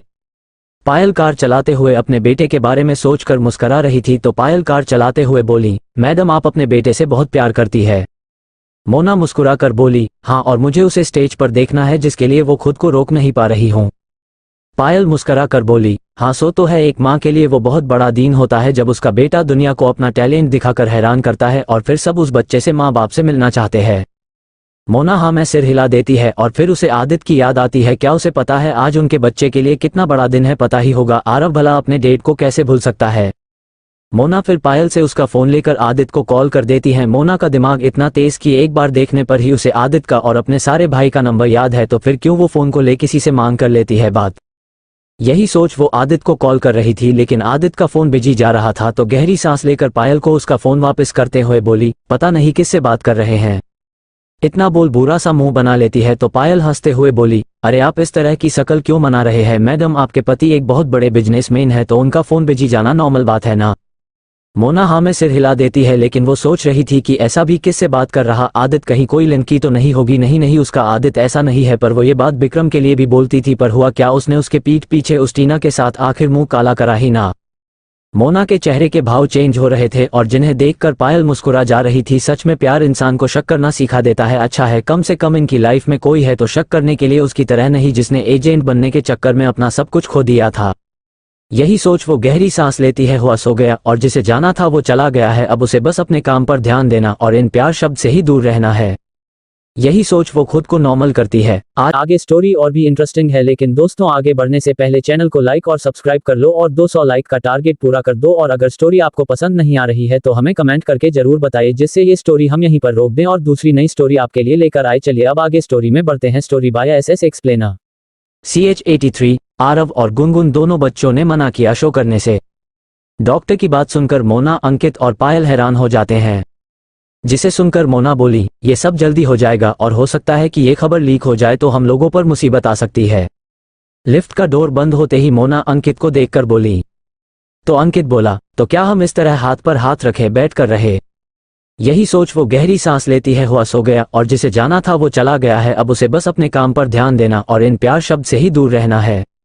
अब आगे आदित्य का ऑफिस। 1 मिनट विशाल, अभी तुमने मेरी वाइफ का क्या नाम लिया था? जिसे सुनकर दूसरी तरफ विशाल की आवाज आई, क्या तुम आदित्य हो? आदित्य हाँ में सिर हिलाकर बोला, हाँ मैं आदित्य हूँ, प्रिया का पति, लेकिन अभी तुमने उसका मोना लिया था राइट? आदित्य थोड़ी कड़क आवाज में बोला। तो विशाल अपनी आंखें बंद कर लेता है। जल्दबाजी में उसके मुंह से क्या निकल गया है, जबकि मोना ने साफ मना किया था कि कोई उसका नाम लेगा किसी के आगे कर। उनने तो आदित्य के आगे मोना का नाम ले लिया। विशाल ये सोच ही रहा था, तभी आदित्य की आवाज, मैं कुछ पूछ रहा हूं तुमसे कि तुमने ऐसा क्यों बोला? आदित्य की बात सुनकर विशाल नॉर्मल होकर बोला, मैंने मोना प्रिया दी को नहीं बोलता था जीजा जी। विशाल को ये बात घूमना ही सही लगा, तो फिर मोना क्यों बोला तुमने? जिसे सुनकर विशाल बोला, वो मैं प्रिया से मोना के केस के बारे में बात करने वाला था, तो बस इसलिए और कुछ नहीं जीजू। वैसे आप कैसे हो? पहली बार आपसे बात हो रही है। विशाल को एकदम से बात पलटने से आदित्य को लगा कि वो झूठ बोल रहा है, पर वो कुछ बोलता नहीं है, शायद उसने ही ऐसा लगा होगा। यही सोचकर आदित्य बोला, हाँ अच्छा हूँ, वैसे मुझे समझे नहीं कि तुम लोग कहाँ से आ गए। जहाँ तक मुझे पता था प्रिया के बारे में तो उसका कोई भाई नहीं था, और अब एक साथ चार भाई आ गए। आदित्य की बात सुनकर विशाल हंसते हुए बोला, आसमान से टपके जीजाजी। लेकिन दूसरे तरफ से कोई हंसी की आवाज नहीं आती है, तो उसे खुद को ही 2 थप्पड़ जड़ने का मान हो रहा था। उससे नहीं होती हंसी मजाक की बातें, लेकिन विशाल को खून समझाए कि आदित्य भी उस जैसा है जिसे मजाक करना भी नहीं आता और ना हंसना भी। इसलिए उसके चेहरे पर हल्की सी मुस्कान आई तो थी, लेकिन उसे विशाल देख थोड़ी सकता था, तो उसे खुद को थप्पड़ मराने का मन कर रहा था। आदित्य फिर अपने हाथ की घड़ी में टाइम देखकर बोला, विशाल तुम्हें कुछ जरूरी बात बोलनी हो तो बताओ, दो मैं प्रिया को बता दूंगा, वरना मैं फोन रख रहा हूँ। मुझे आरव के स्कूल जाना है, वहाँ कोई प्रोग्राम है बच्चों का। तो आदित्य आगे कुछ बोलता उससे पहले विशाल खुश होकर बोला, ये तो बहुत अच्छी बात जीजू, आप जाओ, और हाँ आज शाम को आप हमारे घर जरूर आना। प्रिया और विशाल के साथ राहुल और अर्जुन दोनों की शादी है, और ये बात आप मतलब प्रिया दी को बता देना। बाय। इतना बोल जल्दी से कॉल काट देता है। कुछ देर और बात की तो पक्का उसके मुंह से मोना निकल ही जाना है प्रिया की जगह। आदित्य अपने हाथ में लिए फोन को देखता है और फिर अपना बैग में लैपटॉप बंद कर खड़ा होकर जाने लगता है स्कूल जाने के लिए। तभी एक आदमी सामने से चला रहा था, जिसे देख आदित्य मन में बोला, इस समय ये यहाँ क्यों आए? अगर मैंने इनसे बात की तो पक्का मैं स्कूल के लिए लेट जाऊंगा और मेरा बेटा दुखी होगा। मुझे यहाँ से भागना, लेकिन कैसे? आदित्य ये सोच रहा था, तभी वो देखता है कि वो आदमी रुक कर एक लड़की से बात करने लगा है, तो बात जल्दी से लिफ्ट की तरफ भाग जाता है। दूसरी तरफ स्कूल में स्टेज पर बच्चे डांस और नाटक करके जा रहे थे और उनके लिए जोर जोर तालियां बज रही थी। अब 2 ही बचे, यानी इन बच्चों के बाद आरव का नंबर था। स्टेज के बीच बने रूम में एक लड़की कुर्सी पर बैठी थी और उसके हाथ में एक बंदूक थी और उसके चेहरे पर भी मास्क था। तैयार रहना सभी, इसके बाद लास्ट प्रोग्राम है, बस इन बच्चों को उसके बाद मेन गेट नहीं खोलना चाहिए। जिसे सुनकर हॉल में मौजूद उसके 5 साथी जो अलग अलग कोने में खड़े थे और सबके कमर के पीछे बंदूक थी, तो सभी धीरे से यस बॉस बोलते हैं। और वही साइड के रूम में सभी बच्चे वापस आते जा रहे थे। अब केवल आरव और एक बच्ची चुपचाप उदास खड़े थे। आरव अपने पास खड़े लड़की से बोला, गुनगुन इनके बाद तुम चली जाना और अपना डांस करना। तो फिर हमारे नाटक का क्या आरव? जिसे सुनकर आरव बोला, मेरा मन नहीं अब। इतना बोल वो अपना छोटा सा सिर नीचे कर लेता है, तो वो लड़की उसका चेहरा अपने हाथों में लेकर बोली, नहीं आरव, गुनगुन तुम्हारे बिना नहीं जाएंगी, हम साथ अपना नाटक दिखाएंगे सबको, वरना रहने देते। इस साल हम अपना नाम वापस लेते हैं टीचर को बोलकर। जिसे आरव गुनगुन के गले लगकर बोला, थैंक्स गुनगुन, मैं क्या करूं यार, मेरे मॉम डैड आएंगे तभी मैं जाऊंगा, वरना नहीं। गुनगुन आरव के सिर पर हाथ रखकर बोली, ओके मैं समझ गई, अंकल आंटी आएंगे तभी हमें जाएंगे स्टेज पर शो करने, वरना नहीं। तभी एक लेडी टीचर रूम आते हुए अपने हाथ में लिए पेपर को देखकर बोली, आरव गुनगुन कहाँ, बच्चों चलो अपना शो करने। जिसे सुनकर आरव और गुनगुन एक दूसरे से दूर हो जाते हैं और बाकी बच्चे साइड होते हैं, जिससे उस टीचर को सामने खड़े दिखाई देते हैं आरव और गुनगुन। वहां क्यों खड़े, चलो ना, सब आपका इंतजार कर रहे हैं बच्चों। जिसे सुनकर आरव अपना सिर नीचे कर लेता है उदास होकर। तो गुनगुन उसका हाथ पकड़कर सामने खड़ी अपनी मैडम से बोली, मैम आप मेरा और आरव का नाम काट दीजिए, इस लिस्ट से हम नहीं कर रहे हैं कोई भी शो। जिसे सुनकर सभी बच्चे और वो मैडम हैरान होकर एक दूसरे को देखने लगते हैं, क्योंकि सबको पता था कि आरव और गुनगुन का शो नंबर 1 है। उन्होंने बहुत मेहनत भी की इसके लिए और मैडम को विश्वास था कि सभी लोग इन दोनों बच्चों का शो देखकर पागल हो जाएंगे, इसलिए उन्होंने इनका शो लास्ट में रखा था। और अब दोनों मना कर रहे हैं, लेकिन क्यों? इस एपिसोड को समझने के लिए पीछे का एपिसोड जरूर सुनने और इसी तरह की और भी रोमांचक स्टोरी को सुनने के लिए हमारे चैनल एसएस एक्सप्लेनर को लाइक और सब्सक्राइब कर लें। अब एपिसोड में आगे। 84 मोना मिली अपनी बहू गुनगुन से और आदित्य का लेट आना। जिसे सुनकर सभी बच्चे और वो मैडम हैरान होकर एक दूसरे को देखने लगते हैं, क्योंकि सबको पता था कि आरव और गुनगुन का शो नंबर 1 है। उन्होंने बहुत मेहनत भी की इसके लिए और मैडम को विश्वास था कि सभी लोग इन दोनों बच्चों का शो देखकर पागल हो जाएंगे, इसलिए उन्होंने इनका शो लास्ट में रखा था। और अब दोनों मना कर रहे हैं, लेकिन क्यों? अब आगे। आरव के स्कूल के बाहर पायल अपनी कार रोकती है तो मोना कार का डोर खोलकर बोली, शायद हम लेट हो गए, पता नहीं मेरे बेटे ने अपना नाम वापस तो नहीं ले लिया हो। इतना बोल जल्दी से स्कूल के अंदर जाने लगाती है। ये देख पायल मुस्कुरा कर अपनी कार को पार्क करने लगता है और फिर भी उसे लॉक करके वो भाई स्कूल के अंदर चली जाती है। मोना भागते हुए जब स्कूल में बने उसे बड़े हॉल में पूछती है तो वो देखती है वहां बहुत लोग थे जो अपने अपनी कुर्सी पर बैठे थे ये और सामने स्टेज पर कुछ लड़कियां डांस कर रही थी। यही देख मोना राहत की सांस लेती है कि वो सही समय पर आ गई। तभी एक लड़की मोना के पीछे कंधे पर हाथ रखकर बोली, मैडम प्लीज आप कहीं भी सीट पर बैठ जाओ। जब तक पायल भी आ गई थी, मोना उस लड़की को एक नज़र देख फिर साइड में लगी खाली कुर्सी पर बैठ जाती। पायल के साथ वो लड़की रूपा थी। मोना के बैठते हुए वो फिर अपनी जगह पर खड़ी हो जाती। रूपा क्या अभी भी लोग आ रहे हैं? स्टेज के पीछे बने रूम से वो लड़की बोली। तो रूपा बोली, तो लड़की और आई थी, लेकिन अब तो प्रोग्राम खत्म होने वाला है तो शायद ही कोई आए। ओके, जिसे ही लास्ट बच्चों को शो शुरू हो, इन बच्चों के बाद तो डोर बंद कर देना, फिर ना कोई अंदर आए और ना कोई बाहर जाए। ओके बॉस, रूपा बोली। और इधर उस क्लासरूम में वो मैडम जब गुनगुन की बात सुनती है और आरव को अपना सर नीचे करे हुए देखती है तो कंफ्यूज होकर बोली, लेकिन क्यों बच्चों? जिसे सुनकर गुनगुन एक नज़र आरव को देखकर बोली, वो आरव के मॉम डैड नहीं आए नए इसलिए, और उसने खुद से वादा किया था कि वे आएंगे तभी वो स्टेज पर जाएगा, वरना नहीं, बस इसलिए हम अपना नाम वापस ले रहे हैं। गुनगुन की बात सुनकर वो मैडम बोली, आरव को देखती है और फिर गुनगुन से बोली, और तुम क्यों मना कर रही हो? डांस करने से मना तुम्हारे मॉम डैड तो आए हैं ना। आरव के साथ ही मैं करूंगी, वरना मुझे भी नहीं करना कोई डांस। इतना बोल वो बुरा सा मुंह बना लेती है, ये लड़की भी। इतना बोल वे गहरी सांस लेकर बोली, ओके मैं देखते हूँ, क्या पता आरव के मॉम डैड आ गए हो। इतना बोल वे वापस चली जाती है उस रूम से। सभी बच्चे फिर आरव के पास आ जाते हैं जो उसे हिम्मत देते हैं कि वो निराशा ना हो, उसके मॉम डैड जरूर आएंगे। आरव बस मुस्कुरा कर हाँ में सिर हिलाने लगता है। वो मैडम स्टेज पर आती है, जो बच्चे पहले डांस कर रहे थे वे जा रहे हैं। वो मैडम मुस्कुरा करके सिर पर हाथ फेरते हुए कि सभी ने अच्छा किया, और उनके जाने के बाद वो माइक पर बोल रहे आदमी जो कि टीचर ही थे उनके पास जाने लगती है। तो दोस्तों अब दिल थाम कर बैठ जाओ, क्योंकि आखिर पर जो आएंगे वो है आरव और गुनगुन। तो जोर से तालियों के साथ। लेकिन वो आगे कुछ बोलता तभी वो मैडम इनके पास आ बोली, कर सर 1 मिनट। जिसे सुनकर वे रोक कर एक नज़र सामने बैठे लोगों को देख और फिर माइक पर हाथ रख कर बोले, क्या हुआ मैडम, आपने मुझे रोका क्यों? को मैडम भी सभी को देखकर फिर धीरे से सर कान में कुछ बोलती है तो सभी लोग ये देखकर कंफ्यूज हो जाते हैं और वो सर हैरान पूछे। रूम में बैठ लड़की जो टीवी पर ये देख रही थी लाइव, वो भी कंफ्यूज हो बोली, कहीं इन्हें पता तो नहीं चल गया हमारे प्लान के बारे में। जिसे सुनकर रूपा ही बोली, मुश्किल बॉस, लगता कोई और प्रॉब्लम आई होगी। जिसे सुनकर वो लड़की बोली, ओके फिर तैयार रहना सभी अब। जी बॉस, पांचों लोगों एक साथ बोले। पायल बोली, तो मोना हाँ में सिर हिला देती है और सोच में पड़ जाती है कि कहीं और को कुछ प्रॉब्लम तो नहीं आ गई। मोना ये सोच ही रही थी तभी माइक लिए वो सर बोले, आप सभी में से क्या यहाँ आरव के मॉम डैड है? जिसे सुनकर सभी लोग एक दूसरे को देखने लगते हैं। मोना कंफ्यूज हो जाती है तो फिर वे सर बोला, अगर ये तो प्लीज खड़े होकर हमें बताए ताकि आपका बच्चा स्टेज पर आ सके, क्योंकि उसने मना किया है कि जब तक आप लोग नहीं आएंगे वो स्टेज पर नहीं आएगा। इतना बोल वो सभी को देखने लगता है। मैडम के साथ ऊपर लगी लाइट भी एक एक सभी फाड़ रही थी। देख क्या रही हो, अपना हाथ ऊपर उठो ना, पायल मोना के कंधे में मारकर बोली।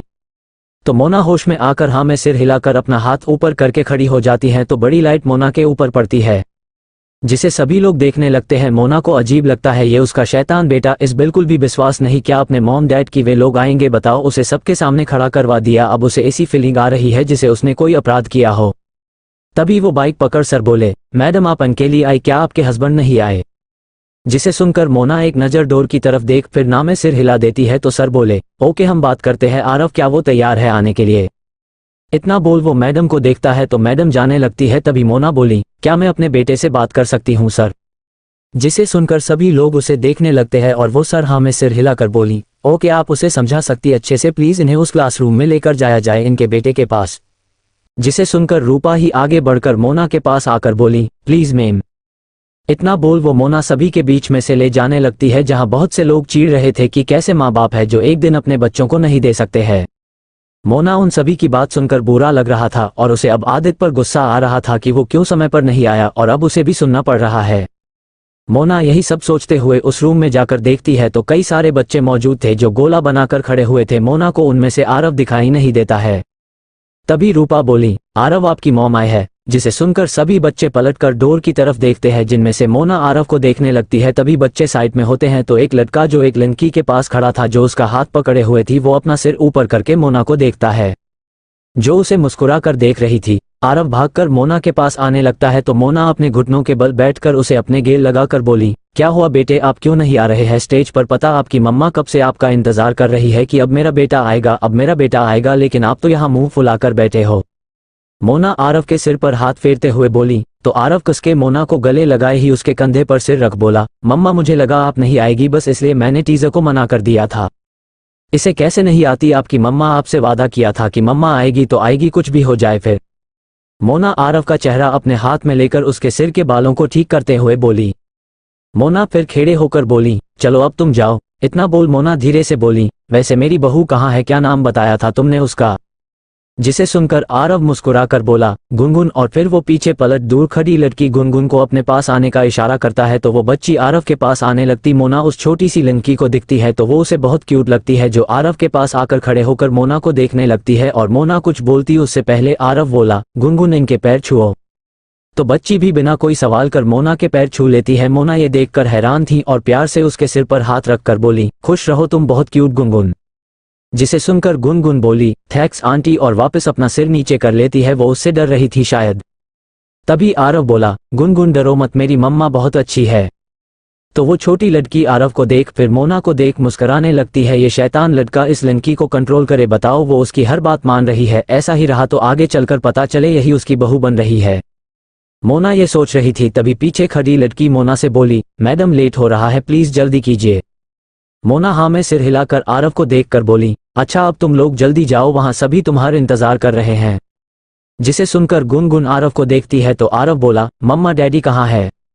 मोना गहरी सांस लेकर बोली, वो आ रहे हैं और उन्होंने बोला कि वे आ जाएंगे, तुम अपना डांस या जो भी तुम करने वाले वो करो। जिसे सुनकर आरव हाँ में सिर हिलाकर गुनगुन का हाथ पकड़कर बोला, चलो गुनगुन। वो लड़की हाँ में सिर हिलाकर आरव के साथ चली जाती है रूम से बाहर। जिन्हें देख मोना मुस्कुरा देती है। उसके शैतान को अभी से गर्लफ्रेंड मिल गई, बहुत तेज है, शायद अपने पिता पर गया है क्योंकि प्रिया तो बहुत सीधी थी। मोना फिर पलटकर चली जाती है वहां से वापस अपने सीट की तरफ। वो लड़की ये देख बोली, ओके बॉस हो गया, अब ये लास्ट प्रोग्राम भी शुरू होने वाला है। वे दोनों बच्चे चले गए हैं।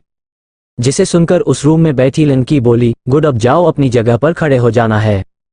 जी बॉस। इतना बोल रूपा भी चली जाती है। मोना स्टेज के पास आती है तो वो देखती है सभी लोग आरव और गुनगुन का तालियों के साथ वेलकम कर रहे थे स्टेज पर और दोनों बच्चे खुश लग रहे थे।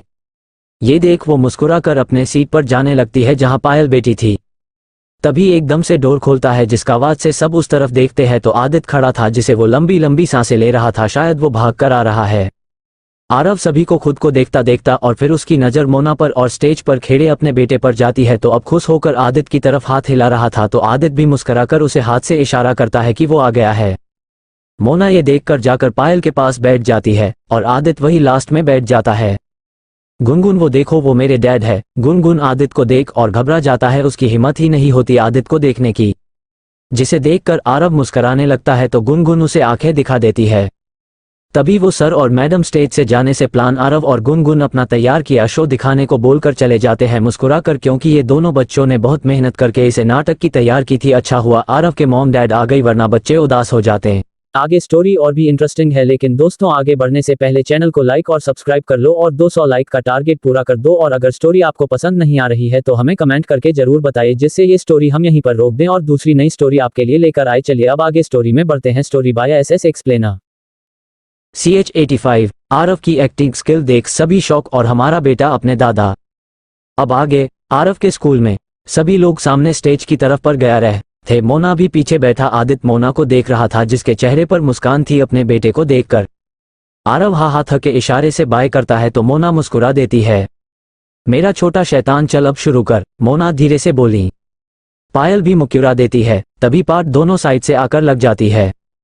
कुछ देर बाद पर्दा खुलती है तो एक छोटी कार से आरव स्टेज पर आता है, बड़े स्टाइल में किसी हीरो की तरह। वो सीन देख सभी लोग हैरान होकर उसके ताली बजाते हैं। तभी एक गरीब लड़की जो गुनगुन थी, जिसने बिल्कुल पुराने कपड़े पहने हुए थी पर वो उनमें भी क्यूट और अच्छी लग रही थी, और उसके दो लड़के जो गुंडे बन हुए थे वो भाग आ रहे थे।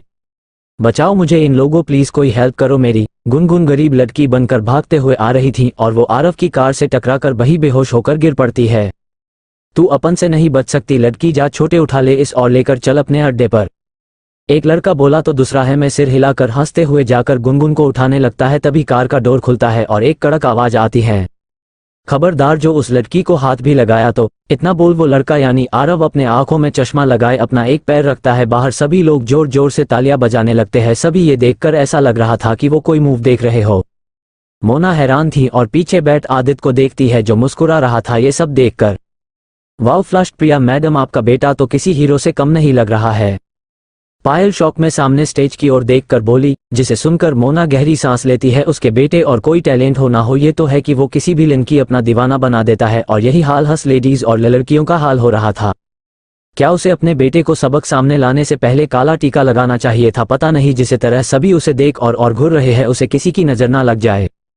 मोना वैसे इन सब में विश्वास नहीं करती थी। जब उसकी माँ छोटे में उसके कान के पीछे टीका लगती थी, पर आज उसे ये सब देख लग रहा है कि उसे भी ऐसा करना होगा, ये लोग उसे नजर ना लगा दे यार। मोना ये सोच रही थी और सामने स्टेज पर अब आरव कार से बाहर आकर फिर स्टाल में अपने एक पैर से कार का डोर बंद कर उस गरीब लड़की के पास खड़ा लड़के को देखकर बोला, निकल यहाँ से समझे। कौन है वे तू? उस लड़के के पीछे खड़ा लड़का बोला गुस्से में। सभी लोग ये सब बहुत सीरियस होकर देख रहे थे, क्योंकि लग ही नहीं रहा कि ये बच्चे एक्टिंग कर रहे हैं, उन्हें सच में होने जैसा फील हो रहा था। उस लड़के की बात सुनकर आरव के चेहरे पर टेढ़ी मुस्कान आ जाती है और वो एक कदम आगे बढ़ाकर बोला, अपनी जान प्यारी हो तो यहाँ से भाग जाओ और इस लड़की को भूल जाओ, क्योंकि ये मेरी है, ओनली माइन, समझे। इतना बोल वो एक घुटने के बल बैठकर नीचे लेटी लड़की यानी गुनगुन के चेहरे को छूकर बोला, मैंने तुम्हें कितना ढूंढा था, मेरे बचपन का प्यार, और तुम्हारी ये हालत। आरव ये डायलॉग बोलते समय अपने एक हाथ तो गुनगुन के चेहरे पर रखे हुए था और दूसरे हाथ में अपने आंखों से चश्मा निकाल लिया था, जिसे वजह से उसके आंखों में नमी आई थी। वो कैमरे से सभी को दिखाई दे रही थी और ये देख कुछ लोगों के आंखों में नमी आ गई थी, और उन लोगों में से एक पायल थी जो मोना के पास बैठी थी, नम आंखों से सामने देख रही थी। मोना आस लोगों और पायल को देख फिर आदित्य को देखती है जो उसे ही देखने लगता है। आदित्य, क्या ये हमारे बेटे का कमाल है, उसने इतने लोगों के आंखों में आंसू ला दिए अपने एक्टिंग से। मोना आंखों से आदित्य से बोली तो आदित्य गहरी सांस लेकर बोला, हाँ ये हमारा ही बेटा है और मुझे कोई हैरानी नहीं है कि वो इन्हें लोगों के अंदर की फीलिंग को कंट्रोल कर पा रहा है। मोना कंफ्यूज होकर आदित्य को देखती है तो आंखों के इशारे में ही बोला, क्योंकि मेरे पिता एक हीरो थे जिन्होंने कुछ पुरानी मूवीज में काम भी किया था, तभी तो मेरी माँ की मौत के बाद मेरी सौतेली माँ आ गई उनकी लाइफ में इतनी जल्दी, क्योंकि इनके ऊपर मरती थी लड़कियां, और अब हम जो आरव में देख रहे हैं तो उसे ये टैलेंट मेरे पिता से यानी उसे अपने दादाजी से मिला है। मोना गहरी सांस लेती है। तभी ये लड़का इतनी कमाल की एक्टिंग कर रहा है कि उसने इतनी कम उम्र में, क्योंकि उसे ये स्किल उसके दादाजी जिसे मिली है, जिसे गुनगुन के सिर पर हाथ फेरते हुए बोला रहा था कि उसके बचपन का प्यार और उसने उसे बहुत ढूंढा। जिसे सुनकर वो लड़की यानी गुनगुन अपनी आंखें खोलकर बोली, बिक्की तुम। इतना बोल उसके गले लगकर रोने लगती है जोर जोर से, जिसे देखकर सभी के आंखों में आंसू आ जाते हैं। आगे गुनगुन के मॉम डैड भी बैठ जो अपनी बच्ची की एक्टिंग देखकर हैरान और खुश दोनों थे। उसकी मां के आंखों में आंसू भी आ गए थे। मेरी बच्ची इतनी बड़ी कब हो गई जी, देखो कितनी अच्छी एक्टिंग कर रही है। अपनी वाइफ की बात सुनकर गुनगुन पिता अपने वाइफ का हाथ पकड़कर मुस्करा बोले, वो हमारी बच्ची है और आज इतनी सी उम्र में मुझे उसे गर्व महसूस हो रहा है। मुझे भी, गुनगुन की मां बोली। साइड में लगी कुर्सी पर बैठे सारी टीचर भी हैरान थे और जिस टीचर ने ये सब करवा उसे देख रहे थे, जिन्हें भी खुशी थी इन बच्चों ने उनका नाम भी रोशन कर दिया। सभी लोग स्टेज पर देख रहे थे नम आंखों, जहां आरव और गुनगुन गले लागे हुए थे। तभी सामने खड़े दोनों लड़के में एक बोला, अरे बहुत इनका मिलना जुलना, मार इस लड़के और इस लड़की को लेकर चल। इतना बोल चार लड़के आ जाते हैं और सभी आरव और गुनगुन को घेर कर खड़े हो जाते हैं। आरव और गुनगुन ये देखकर खड़े हो जाते हैं। गुनगुन डर से आरव का हाथ पकड़े हुए थी कसके। बिक्की, मुझे डर लग रहा है, ये सभी लोग हमें मार देंगे और मैं नहीं चाहती कि तुम्हें कुछ हो, प्लीज तुम चले जाओ यहाँ। गुनगुन आरव से बोली डरते हुए। तो आरव उसे अपने पीछे करके सभी को घूरते हुए बोला, नहीं मानसी, आज हम मिले हैं तो या तो हमेशा साथ रहेंगे या फिर मेरे के साथ में ऊपर जाएंगे, लेकिन जो भी होगा साथ में। तभी एक लड़का बोला, देख क्या रहे हो मारा साले को, जिसे सुनकर सभी एक साथ आरव पर हमला करते हैं। गुनगुन डर से अपनी आंखें कसके बंद कर लेती है।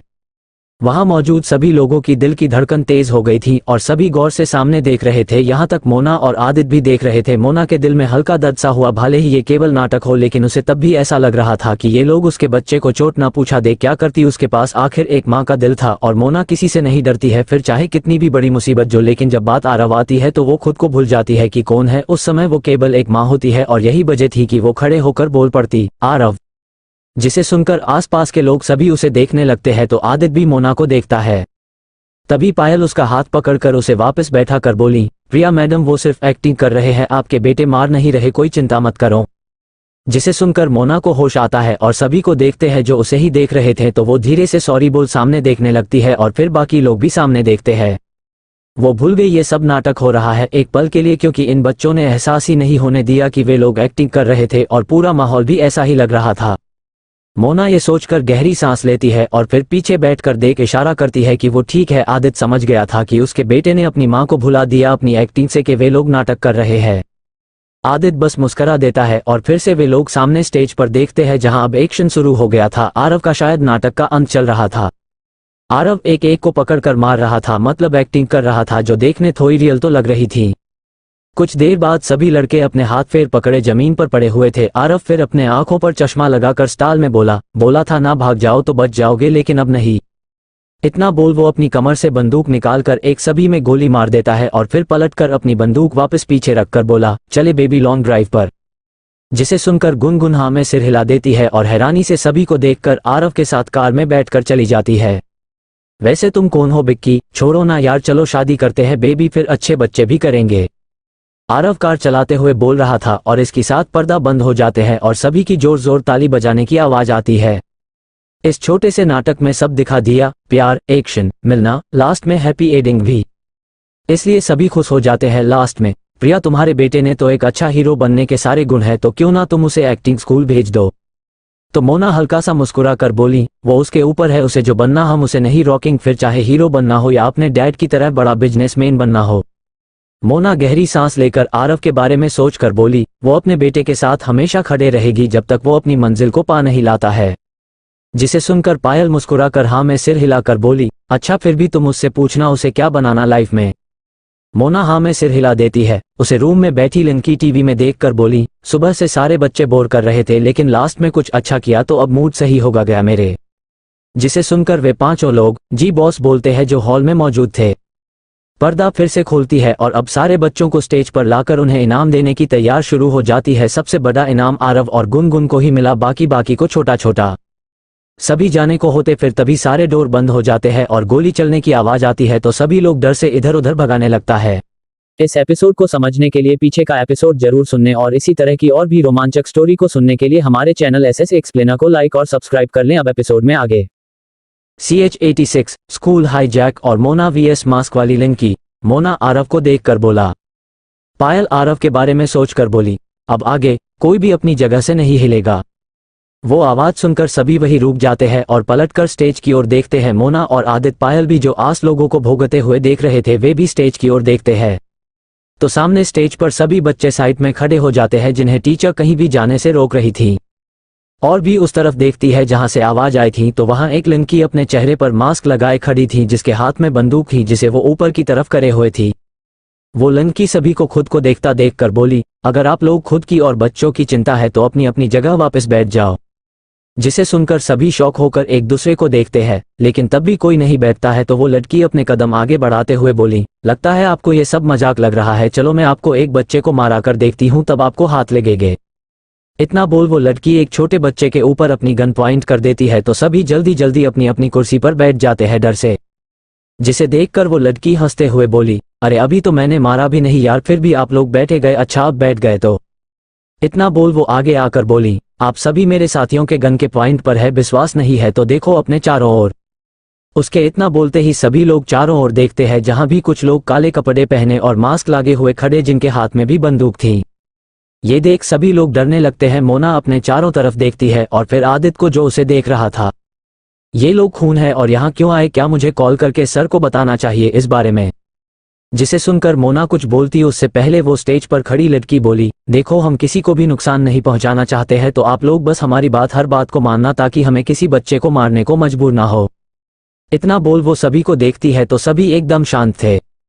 गुड, इस तरह रूपा इन लोगों ने इनके फोन ले लो। जिसे सुनकर रूप एक बैग में एक एक से सभी के फोन जमा करा करना लगती है और वो पायल के उसका फोन लेकर उसे बंद करके उस बैग में डाल लेती है। आदित्य भी अपना फोन भी देता है मोना के इशारे से। सभी फोन लेने के बाद स्टेज पर खड़ी लड़की बोली, देखो अब आप लोगों को और स्कूल को हाईजैक कर लिया गया है। इस शब्द को सुनकर सभी शॉक रह जाते हैं। लेकिन क्यों? एक आदमी बोला खड़ा होकर। तो एक मजाक बाला उसके ऊपर अपनी बंदूक तान कर बोला, पहले नीचे बैठ। जिसे सुनकर उसकी वाइफ इसका हाथ पकड़कर उसे नीचे बैठा लेती है। उसकी वजह आप लोगों की सरकार, और क्यों वो आपको कुछ देर में पता चल जाएगा जब हाईजैक की खबर हम सरकार और लोगों को देंगे। अभी के लिए तो आप चुपचाप बैठे रहो, तभी आप लोगों के बच्चे भी सेफ रहेंगे। इतना बोल पलट कर जाने लगती है रूपा को अपने पीछे आने का इशारा करके। ओके हम तुम्हारा आयोग करके, पर हमें हमारा बच्चों के पास रहने दो। मोना खड़े होकर बोली, उसे आरव की चिंता हो रही बहुत। जिसे सुनकर वो लड़की पलटकर मोना को ऊपर से नीचे देखती है। तभी एक मास्क वाला लड़का मोना के ऊपर बंदूक तान कर बोला, मरना है क्या? मना किया गया है खड़े होने के लिए, ना तो बैठ जा नीचे वरना। जिसे सुनने के बाद भी मोना नीचे नहीं बैठ रही थी और सामने खड़ी लड़की के आंखों में देखकर बोली, मैं एक माँ हूँ और जब तक तुम मेरे बच्चे को मेरे पास आने दोगे तब तक मैं शांति से नहीं बैठने वाली। आदित्य उसे आवाज लगाकर बैठने का बोल रहा था। पायल और आसपास के लोग भी उसे नीचे बैठने को बोल रहे थे। वो लड़की भी मोना के आंखों में देख रही थी। तभी एक और औरत खड़े होकर बोली, बिल्कुल मुझे भी मौत पसंद है, लेकिन मेरे बच्चे से दूरी नहीं। और तुम लोगों क्या भरोसा कि तुम जब मेरे बेटे को गोली मार दो गुस्से में, तो मेरा जीने का कोई मतलब ही नहीं बचेगा। और इस तरह से एक के बाद एक सभी औरत खड़े होकर मांग करती है या तो उन्हें उनके बच्चे वापस दिए जाए या वे उन्हें गोली मार दे। सभी मास्क वाले ये देखकर हैरान थे और वो अपनी बॉस जो देखते हैं जो स्टेज पर खड़े होकर मोना को देखे जा रही थी और मोना उसे, ठीक सभी बच्चे अपनी माँ के पास जा सकते हैं, उसके ऐसा बोलते हैं। सभी बच्चे रोते हुए स्टेज से नीचे उतरकर अपनी अपनी माँ के पास जाने लगती है। वो मास्क वाली लड़की मोना को देख रही थी। वो ये देखकर बोली, लेकिन ये गलती मत करना कि आप लोग कुछ भी कर सकते हैं। अगर किसी ने थोड़ी भी चालाकी की तो उससे उसका बच्चा छीनकर उसे मौत के घाट उतारा दिया जाएगा। इतना बोल वो मोना को देखे ही पलटकर वापस चली जाती है उसी रूम में।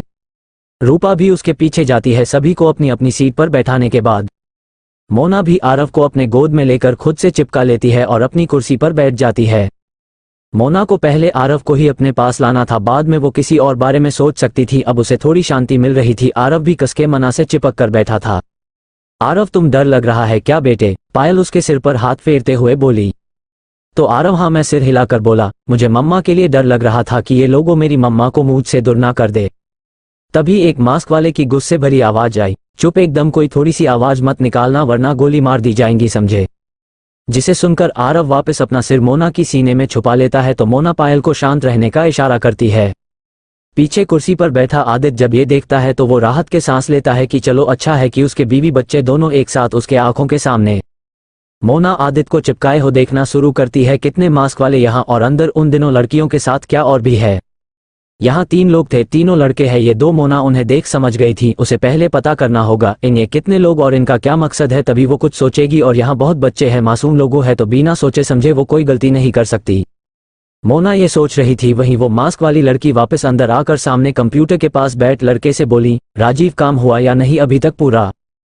तो वो लड़का जी बॉस बोलता है, आज के लिए बस इतना ही। आगे स्टोरी और भी इंटरेस्टिंग है, लेकिन दोस्तों आगे बढ़ने से पहले चैनल को लाइक और सब्सक्राइब कर लो और 200 लाइक का टारगेट पूरा कर दो। और अगर स्टोरी आपको पसंद नहीं आ रही है तो हमें कमेंट करके जरूर बताइए, जिससे ये स्टोरी हम यहीं पर रोक दें और दूसरी नई स्टोरी आपके लिए लेकर आए। चलिए अब आगे स्टोरी में बढ़ते हैं। Story by SS explainer. CH87 Rahul ने किया गीता को किस और हाईजैक की वजह पता चली मोना को। मोना नीचे नहीं बैठ रही थी और सामने खड़ी लड़की के आंखों में देखकर बोली, मैं एक माँ हूँ और जब तक तुम मेरे बच्चे को मेरे पास आने दोगे तब तक मैं शांति से नहीं बैठने वाली। आदित्य उसे आवाज लगाकर बैठने का बोल रहा था। पायल और आसपास के लोग भी उसे नीचे बैठने को बोल रहे थे। तो वो लड़का जी बॉस बोलता है। अब आगे पुरानी बिल्डिंग में राहुल का रूम का डोर खोलकर नताशा, कविता और लिली तीनों अंदर आते हैं तो देखते हैं कि एक लड़की बेड के पास नीचे बैठी है। उसके आगे नाश्ते की प्लेट भी रखी हुई है जिसमें से उसने कुछ नहीं खाया है। कविता को दिखाई नहीं देता है, इसलिए वो अंदर आकर बाथरूम की तरफ देखकर बोली, गीता बहन चलो तैयार होने के लिए मेरे रूम में, मुझे भी होना है तैयार क्योंकि आज मेरी भी शादी है अर्जुन जी के साथ। वो बाथरूम की तरफ ही देखते हुए शर्मा के बोली, और उसकी बात सुनकर और उसे ऐसा करते हुए देख गीता कंफ्यूज हो जाती है और लिली उसे कंधे से पकड़कर उसे गीता की तरफ मूड कर बोली, वो बाथरूम में नहीं है, यहाँ सामने। जिसे सुनकर कविता बोली, अच्छा मेरे रूम में इस तरफ बाथरूम है, ये घर किसने बनाया है यार, हर रूम में अलग अलग रूम, अलग अलग जगह बाथरूम बनाकर रख दिए। उसकी बात सुनकर लिली और नताशा गहरी सांस लेते हैं। तभी गीता बोली, आप लोग जाओ यहाँ से, मुझे नहीं करनी उससे कोई शादी, मर जाऊंगी लेकिन शादी करूंगी उससे। जिसे सुनकर नताशा और लिली एक दूसरे को देखती हैं तो कविता गुस्से से सामने देखकर बोली, क्यों नहीं करनी तुम्हें शादी, मेरे देवर राहुल है, अरे बहुत समझो, वो तुम जैसे लड़की से शादी कर रहा है जो पैसे के लिए कुछ भी कर सकती हो, मेरा देवर हीरा है। उसकी बात सुनकर नताशा बोली, तूने कुछ ज्यादा नहीं बोल दिया है। हाँ तो गलत क्या बोला मैंने भला, इस लड़की ने पैसे के लिए हमें मरवाने का प्लान नहीं बनाया था, उस इंस्पेक्टर अली के साथ जिसने मुझे और नताशा दी, आपकी जान लेनी चाहिए थी। जिसे सुनकर गीता बोली, तो आप लोग गलत हो ना, और मैंने कोई गलती नहीं थी, आप लोगों को तो मौत की सजा मिलनी चाहिए। नताशा और लिली उसे घूरती है और कविता गुस्से में आगे बढ़ते हुए बोली, तेरी तो मैं क्या बोली। लेकिन तभी नताशा और लिली उसे पीछे पकड़ लेते हैं, छोड़ दो मुझे, इसने क्या बोला कि हमें मौत की सजा मिलनी चाहिए, अरे ये जानती क्या हमारे बारे जो ऐसा बोल रही है, मुझे जानना भी नहीं, तुम लोगों जाओ यहाँ से, मेरा किसी से बहस करने का मन नहीं है। गीता तीनों को देखकर बोली मुंह फेर कर, तो लिली कविता और नताशा को वापस चलने बोलकर गीता जो देख बोली, ये लड़की नहीं सकजगी क्योंकि इस लगता है कि हम लोग बुरे हैं और वो इंस्पेक्टर अली सही था जो मासूम लोगों का इनकाउंटर करता है। चलो, और गीता इन्हें जाते हुए देखकर उसकी बात को सोचने लगती है। तीनों जब बाहर आती है तो राहुल सीढ़ियां से उनके तरफ आ रहा था। क्या भाभियों आप इस क्यों आ रही है, क्या उसने माना कर दिया। तीनों हाँ में सिर हिला। फिर कविता गुस्से में बोली, राहुल आप उस लड़की को समझा दीजिए कि वो हमसे अच्छे से बात करें, और आगे से उसने मरने मारने की बात बोली तो मैं उसका खून कर दूंगी। जिसे सुनकर राहुल हैरान हो जाता है। तभी लिली बोली, राहुल अब तुम ही उसे तैयार करो, लो अपने कपड़े, और हाँ वो अभी हमें गलत समझ रही है तो मेरी बात मानो, तो उससे शादी करने से पहले उसे सब कुछ सच बता दो, उसके बाद ही शादी करना सही होगा तुम्हारा उसके साथ, क्योंकि शादी कोई मजाक नहीं है, जो अभी कर बाद में मजा नहीं आया तो छोड़ दी। इतना बोल वो कविता के कंधे पर हाथ रख बोली, चलो बहन हम तुझे तैयार कर दे। इतना बोल नताशा और लिली कविता को उसके रूम में ले जाते हैं। तीनों के चेहरे पर साफ देख रहा था कि गीता ने उन्हें क्या कुछ सुना, जिसे देखकर राहुल गुस्से में अपने रूम में आकर वो डोर बंद कर वापस पलटकर गीता को देख उसके कदम बढ़ाकर बोला, तुम्हारी इतनी हिम्मत कि तुमने मेरी भाभी को सुनाया। गीता जो राहुल को अपने तरफ आते हुए देख रही थी वो खड़े होकर बोली, हाँ तो क्या गलत बोला, तुम सब लोगों बुरे हो जिन्हें मौत की सजा मिलेगी, एक दिन देख लेना। उसकी बात सुनकर राहुल का और ज्यादा गुस्सा बढ़ जाता है और उसके पास आकर उसका गला पकड़कर बोला, क्या बोल रही है तू, और तुझे पता भी मैंने सच जाने कुछ भी मत बोला कर, समझी।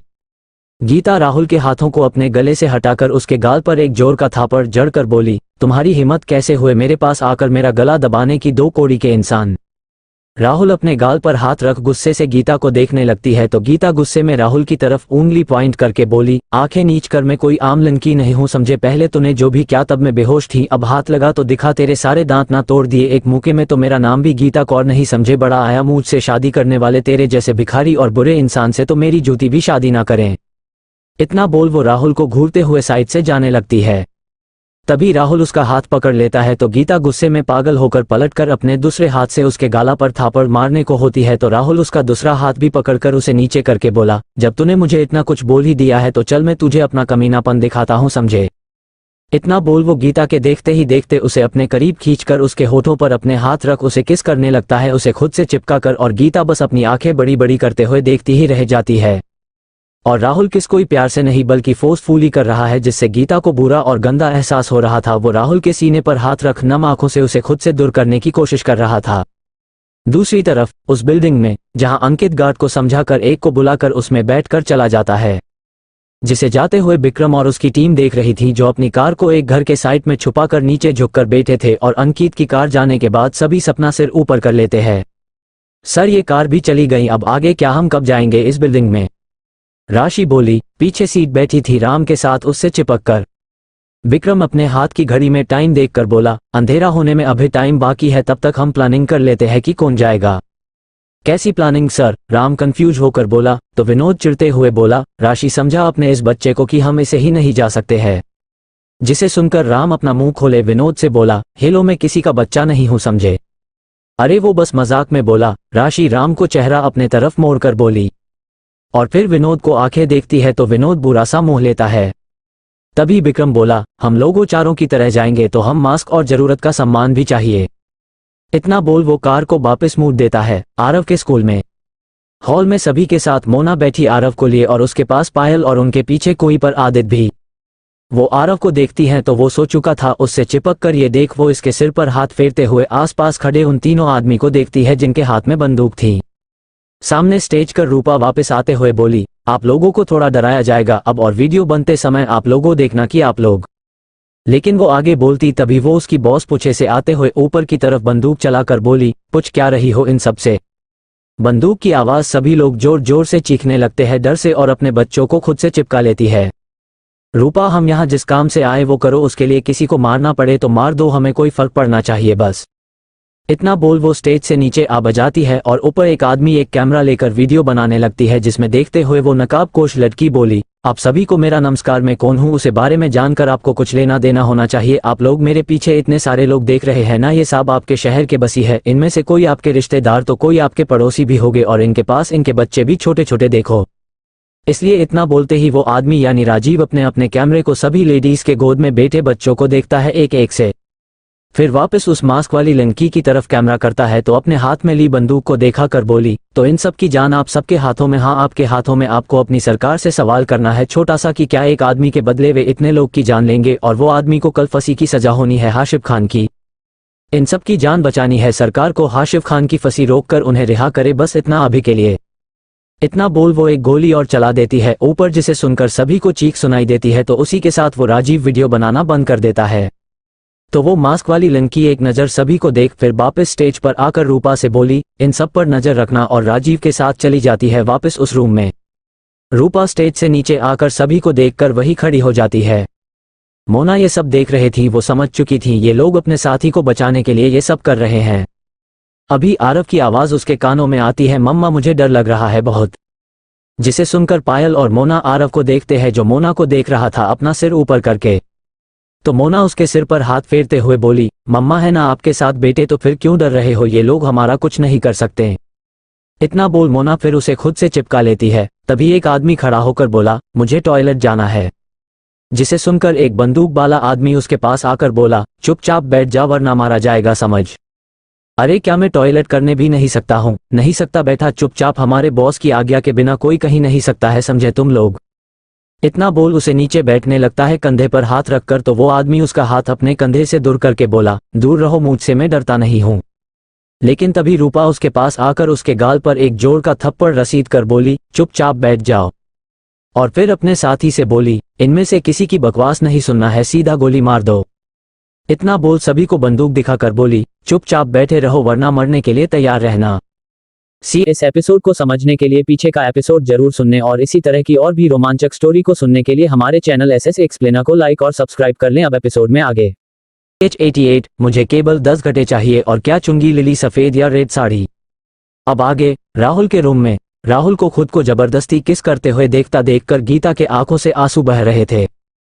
कुछ देर किस करने के बाद जब राहुल गीता को छोड़ता है तो वो उसे नम आंखों से और गुस्से से घुरे जा रही थी, जिसे देखकर राहुल अपने चेहरे पर टैडी मुस्कान लाकर बोला, देख बेबी, अभी तो मैंने तुम्हें किसी क्या, और अगर तुम चाहती हो कि मैं कुछ और ना करूं आगे तो वो रखा शादी का जोड़ा, उसे पहनकर तैयार हो जाओ जल्दी से मैं तुम्हें 30 मिनट देता हूँ।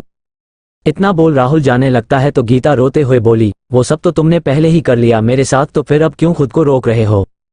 इतना बोल पलट कर राहुल को देखती है तो राहुल उसे देखता कुछ देर फिर मुस्कुराकर उसके पास आकर उसके चेहरे को छूने को होता है, लेकिन गीता उसका चेहरा खुद से दूर कर देता है। तो राहुल उसके कमर पर हाथ रख उसे खुद से चिपका कर उसके फिर दूसरे हाथ से उसके चेहरे से उसे साफ कर बोला, लेकिन वो सब तो मैंने तब किया था जब तुम बेहोश थी, इसलिए मुझे समझ नहीं आया कि जब मैं होश में तुम्हारे साथ करूंगा तब तुम्हें कैसे लगेगा, और यही फील करना है मुझे, समझी। राहुल बोल तो रहा था लेकिन वो बिल्कुल भी ऐसा बोलना नहीं चाहता था, जिसकी वजह थी उसका ये दिल जो दुख रहा था इस लड़की के आंखों में आंसू देखकर। लेकिन वो क्या करे, इसने मजबूर कर दिया उसे ऐसा करने पर। जब भी वो इस लड़की से प्यार से पेश आता है तभी यह लड़की उसे ऐसा कुछ करके गुस्सा दिला देती है कि वो उसके साथ इतना कठोर व्यवहार करता है। राहुल गीता के आंखों में देखकर यह सोच रहा था और गीता को ना जाने क्यों ऐसा लग रहा था कि ये लड़का जैसा उसे देखा रहा है वैसे है नहीं, बस अपने गुस्से में गलत कदम उठा रहा है। राहुल देखो ये सब मत करो, जबरदस्ती प्यार या शादी नहीं होती है, और तुमने जो मेरे साथ किया मैं उसे भूलने को तैयार हूँ, बस तुम मुझे जाने दो यहाँ से, मैं फिर कभी तुम्हारे लिए मैं नहीं आऊंगी पक्का। जिसे सुनकर राहुल मुस्कुराकर गीता से दूर होकर बोला, फिर से पागल बनाने का प्लान कर रही है क्या? मुझे इतना बड़ा बाला पागल समझा है? अब मैं तुम्हारी इन भूली बातों में भी नहीं आने वाला। 30 मिनट, तुम्हारे पास केवल 30 मिनट, इतने तुम तैयार नहीं हुई तो फिर सोच लेने में क्या करूंगा तुम्हारे साथ।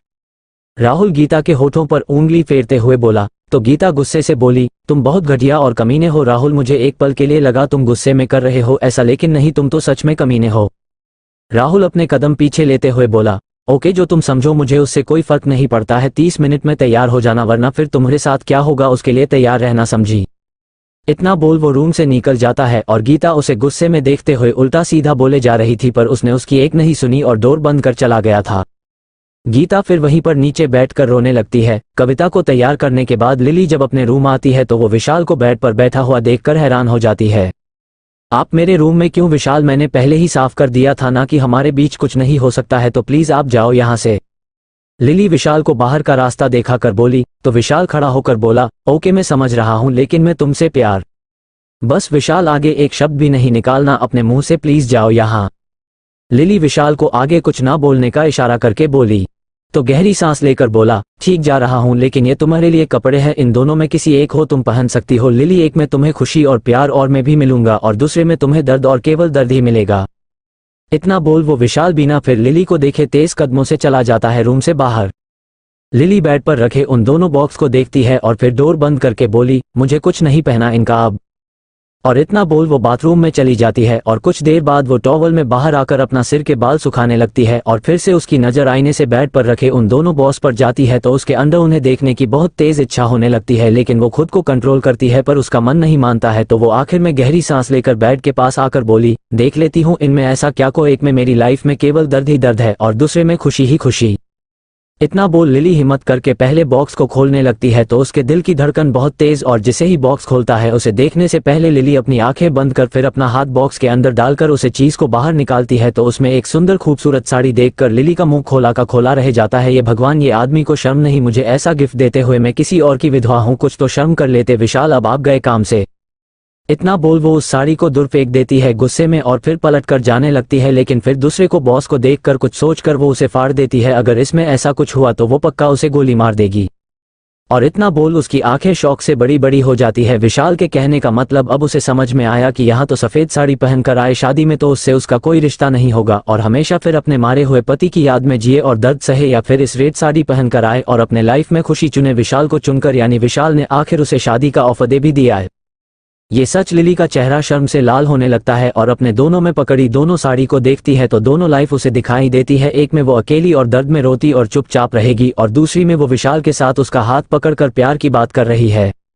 आरव के स्कूल के बाहर मीडिया वाले और लोगों की बहुत भीड़ आ गई थी, जिन्हें पुलिस अंदर जाने से रोक रही थी। लोग नारेबाजी करने लगे सरकार के खिलाफ कि उस आदमी को जेल से छोड़ दे, वरना वे लोग इसी यहाँ जमा होते रहेंगे। इन लोगों में बहुत से लोग के परिवार और वाले अदन थे, किसी के भाई भाभी और इनका बेटा, तो किसी बेटे बहू और पोते सभी आ गए। कुछ देर बाद पुलिस भीड़ कंट्रोल नहीं हो रही थी, आर्मी वाले भी आ गए, लेकिन इतने में सरकार हिल चुकी थी। सीएम की हाई लेवल मीटिंग हो रही थी जिसमें बड़े बड़े अधिकारी भी मौजूद थे, अंकित भी था। हम इतने लोगों और बच्चों की जान खतरे में नहीं डाल सकते एक आतंकी के लिए।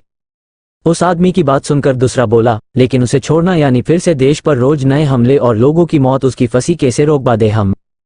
अरे तो क्या उन सभी की जान खतरे में डालते हमें? इसी तरह की बहस शुरू हो गई थी सभी में। तभी सीएम सर सभी को हाथ दिखाकर शांत रहने का इशारा बोले, देखो लड़को मत, हमें जल्दी ही कोई फैसला लेना होगा, क्योंकि सुबह 5 बजे उसे आतंकी को फंसी लग जाएगी तो हमारे पास केवल कुछ घंटे, इनमें पीएम सर मिलकर राष्ट्रपति जी के पास भी जाना होगा, जिसमें ही 3-4 घंटे लग सकते हैं, तो जल्दी फैसला करो क्या करना है।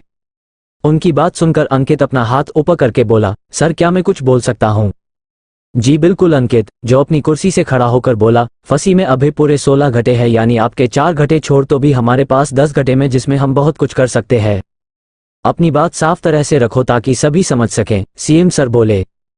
तो अंकित बोला, सर आप मुझे 10 घंटे दीजिए, मैं सभी को बचाकर उन सभी आतंकी संगठन जो पकड़ लूंगा और इनके सरदार की फंसी भी नहीं रोकनी पड़ेगी।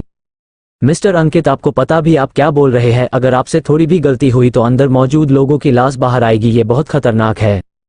अंकित की बात सुनकर एक आदमी बोला सीएम सर को देखकर, अंकित, आपको पता है ना ये कितना बड़ा रिस्क साबित होगा हमारे लिए, अगर किसी एक भी जान गई ना मेरी सरकार गिर जाएंगी।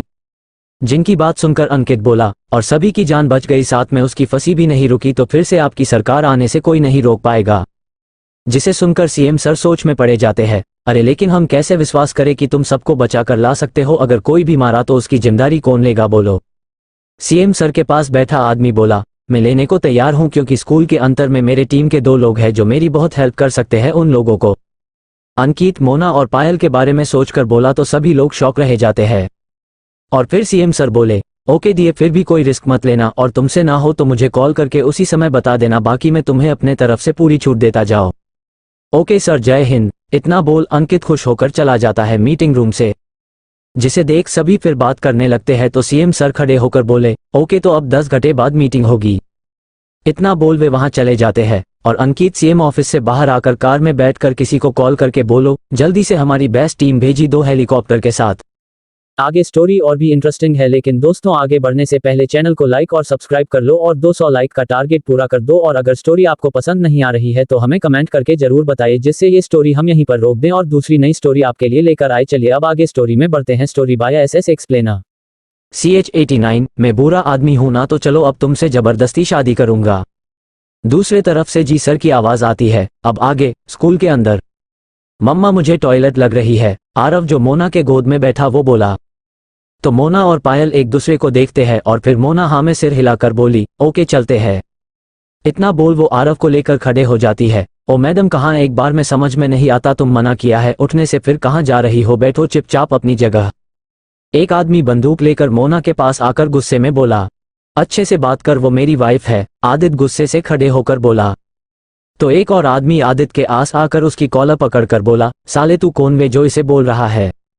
आदित्य उसके हाथ को देखकर गुस्से से उसे घूरने लगता है, तो मोना इशारे में उसे शांत रहने का इशारा करती है और फिर और उन दोनों आदमी से बोली, वो मेरे बेटे को टॉयलेट जाना है इसलिए मैं खड़े हुई थी। जिसे सुनकर वो आदमी आदित्य की कॉलर छोड़कर मोना के पास खड़े आदमी से बोला, जाने दे उन्हें। लेकिन भाई बॉस ने नहीं बोला है, बॉस से बात कर लूंगा, तू जाने दे, वैसे भी एक औरत और बच्चा क्या करे लेंगे। उसकी बात सुनकर वो आदमी रूपा को देखता है तो रूपा बोली, दिनेश बॉस ने मना किया है ना, किसी को भी हिलने नहीं देना है उनके आज्ञा के बिना। मैंने कहा ना जाने दे उन्हें, क्या किसी को बाथरूम जाने से भी रोकेंगे हम। मैडम आप जाओ, दिनेश बोला। तो मोना हाँ सिर हिला देती है और बाथरूम की तरफ जाने लगती है।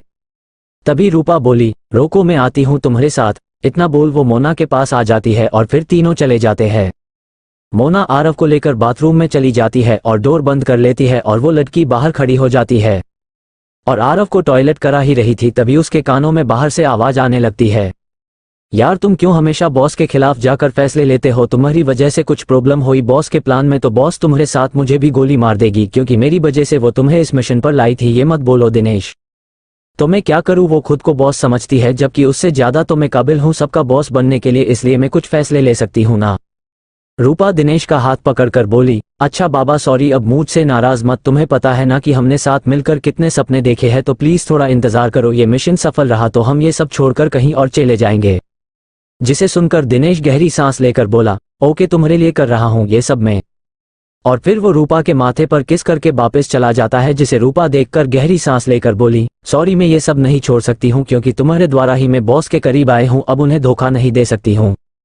मोना जो डोर से कान लगाकर ये सब सुन रही थी वो समझने की कोशिश करने लगती है, ये लड़की इस लड़के को धोखा क्यों दे रही है। तभी रूपा डोर नोक कर बोली, और कितना टाइम लगेगा एक बच्चे को टॉयलेट कराने में। उसकी आवाज सुनकर मोना हाँ में सिर हिलाकर बोली, बस हो ही गया। इतना बोल वो आरव को देखती है तो वो हाँ में सिर हिला देती है। मोना फिर आरव को बाहर लाकर बोली, बच्चा ना तो टाइम लगता कि है कभी कभी। इतना बोल वो रूपा की तरफ मुस्कुरा कर देखती है, लेकिन रूपा उसे इग्नोर कर बोली, जल्दी चलो बॉस ने देख लिया तो मुझे ही डांट पड़ जाएंगी फालतू में। मोना हाँ में सिर हिलाकर उसके पीछे चलते हुए बोली, दी वैसे आप किसी से प्यार करती है क्या। जिसे सुनकर रूपा रूप फिर पलटकर मोना को बंदूक दिखाकर बोली, तुझे क्या, और हाँ जो भी तूने सुना हो ना उसे अपने पास रखना, वरना तेरी खोपड़ी उड़ा दूंगी समझी। अरे दी आप तो बुरा मान गई, वैसे भी मैं जानती हूँ कि हम जैसी लड़की किसी से प्यार थोड़ी करती है, हमें तो बस किसी के दिल की फीलिंग से खेलना आता है, पैसे और पावर के लिए ना। इतना बोल मोना उसे एक मुस्कान पास करके आरव का हाथ पकड़ चली जाती है और रूपा सोच में पड़ जाती है, क्या वो भी उन लड़कियों में से जो किसी के फीलिंग के साथ खेलती है पैसे और पावर के लिए, शायद हाँ, तभी तो वो ऐसा कर रही है अपने दिनेश के साथ।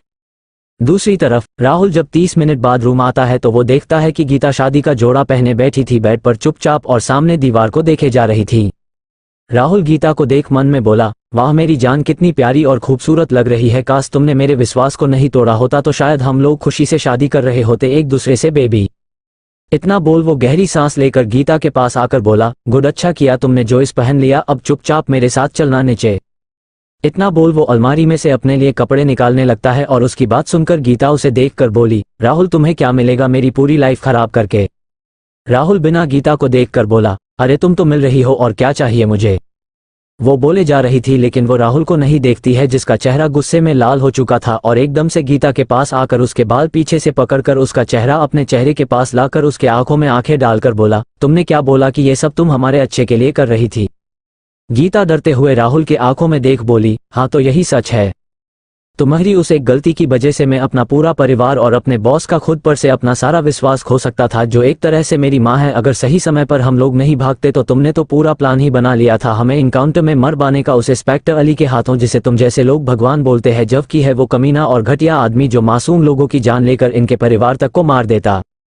गीता राहुल की बात सुनकर हैरान होकर बोली, तुम झूठ बोल रहे हो, ऐसा हो ही नहीं सकता। इंस्पेक्टर अली बहुत अच्छे इंसान थे, भगवान इनकी आत्मा को शांति दे। तो तुम जैसे आदमी दिमाग जो किसी भले आदमी के बारे में ऐसी सोच रखता है और कमाने वो नहीं तुम हो बुरे, तुम बहुत घटिया वो इंसान हो। राहुल तुम एक लड़की के बेहोशी में उसका फायदा उठाते हो, मैं कभी तुम्हारी बात पर विश्वास नहीं करेगी।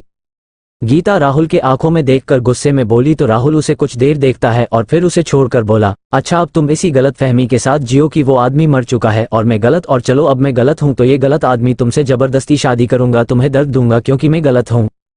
इतना बोल गीता को पकड़कर अपने कंधे पर उठाकर बोला, चलो अब मैं इसी तुम शादी करूंगा, चलो। इतना बोल वो उसे ले जाने लगता है रूम से बाहर, अपने कंधे पर रखकर गुस्से में, और गीता जोर जोर उसके पीठ पर मुक्के मार रही थी रोते हुए कि उसे छोड़ दो। आगे स्टोरी और भी इंटरेस्टिंग है, लेकिन दोस्तों आगे बढ़ने से पहले चैनल को लाइक और सब्सक्राइब कर लो और 200 लाइक का टारगेट पूरा कर दो। और अगर स्टोरी आपको पसंद नहीं आ रही है तो हमें कमेंट करके जरूर बताइए, जिससे ये स्टोरी हम यहीं पर रोक दें और दूसरी नई स्टोरी आपके लिए लेकर आए। चलिए अब आगे स्टोरी में बढ़ते हैं। Story by SS explainer. School के बाहर डोर पर अंकित की कार आकर रुकती है और कार से बाहर आता है तो एक इंस्पेक्टर उसके पास आकर बताने लगता है कि सर अभी तक अंदर से कोई बाहर नहीं आया और ना कोई अंदर जा सकता है। अंकित उस इंस्पेक्टर को ऊपर से नीचे देख फिर गहरी सांस लेकर बोला, अंदर लोगों फंसे नहीं है बल्कि हाईजैक हुई तो भला कोई किसे बाहर आएगा, उन लोगों ने उनके ऊपर बंदूक ताने होंगे। जिसे सुनकर वो इंस्पेक्टर जी सर बोलकर वापस अपना काम करने लगता है। तभी एक कार और आती है जिसमें से 2 लड़की और 3 लड़के बाहर आकर अंकित को सल्यूट करते हैं। अंकित कंफ्यूज होकर बोला, तो वे 5 लोग एक दूसरे को देखते हैं और फिर एक लड़की बोली, वो सर हेलीकॉप्टर में तेल नहीं था तो हमें किसे लाते। जिसे सुनकर अंकित उस लड़की से बोला, मोनिका सच में तेल खत्म हो गया था, ये तुम्हें मजा आता है अपने मन की करने में। जिसे सुनकर वो लड़की ना में सिर हिलाकर बोली, नहीं सर। जिसे सुनकर अंकित गहरी सांस लेकर बोला, ओके मेरे पीछे आओ। जी सर, सभी एक साथ बोले और फिर वाकई चारों मुस्कुराकर अंकित के पीछे जाते हैं और मोनिका बुरा मुंह बनाकर अंकित के पीछे आती है तो सभी गार्ड रूम में आ जाते हैं जहां उनके मीटिंग का पूरा प्रबंध कर था। तक अंकित बीच की कुर्सी पर बैठकर बोला, प्लीज सीट। जिसे सुनकर एक तरफ और एक मोहिनी और एक लड़का जीत बैठ जाता है। तो फ्रेंड्स ये मीटिंग, वो आगे कुछ बोलता तभी दूसरी तरफ लड़कों के बीच बैठी लड़की बोली, सर आप कैसे, बहुत दिनों बाद आपको देख रही हूँ। जिसे सुनकर सभी उसे लड़की को देखते हैं और अंकित गहरी सांस लेकर बोला, देखो रूही में ठीक, और प्लीज नो मजाक, ये मिशन बहुत सीरियस और कठिन है क्योंकि अंदर स्कूल में बहुत सारे लोग मौजूद है और वे उम्मीद कर रहे हैं कि हम लोग उनकी जान बचाने वाले, तो प्लीज अपना सारा ध्यान इस मिशन पर लगाओ। ओके सर, सभी एक साथ बोले तो अंकित अपने हाथ में लिए रिमोट से आमने लगी टीवी चालू करके बोला, देखो ये सब मौजूद यहाँ हॉल में और ये तस्वीर सुबह की, अब तो सारे कैमरे बंद कर दिए गए उन लोगों ने। सर हम लोगों अंदर कैसे जाएंगे, रूही बोली, वही बता रहा। इतना बोल टीवी पर स्कूल की बिल्डिंग पूरा नक्शा दिखाने लगता है। हमारे पास अंदर जाने का केवल एक रास्ता है, वो ये पानी की पाइपलाइन जो स्कूल से बाहर से शुरू होकर स्कूल के अंदर यहाँ इस बाथरूम के बाहर तक गई है।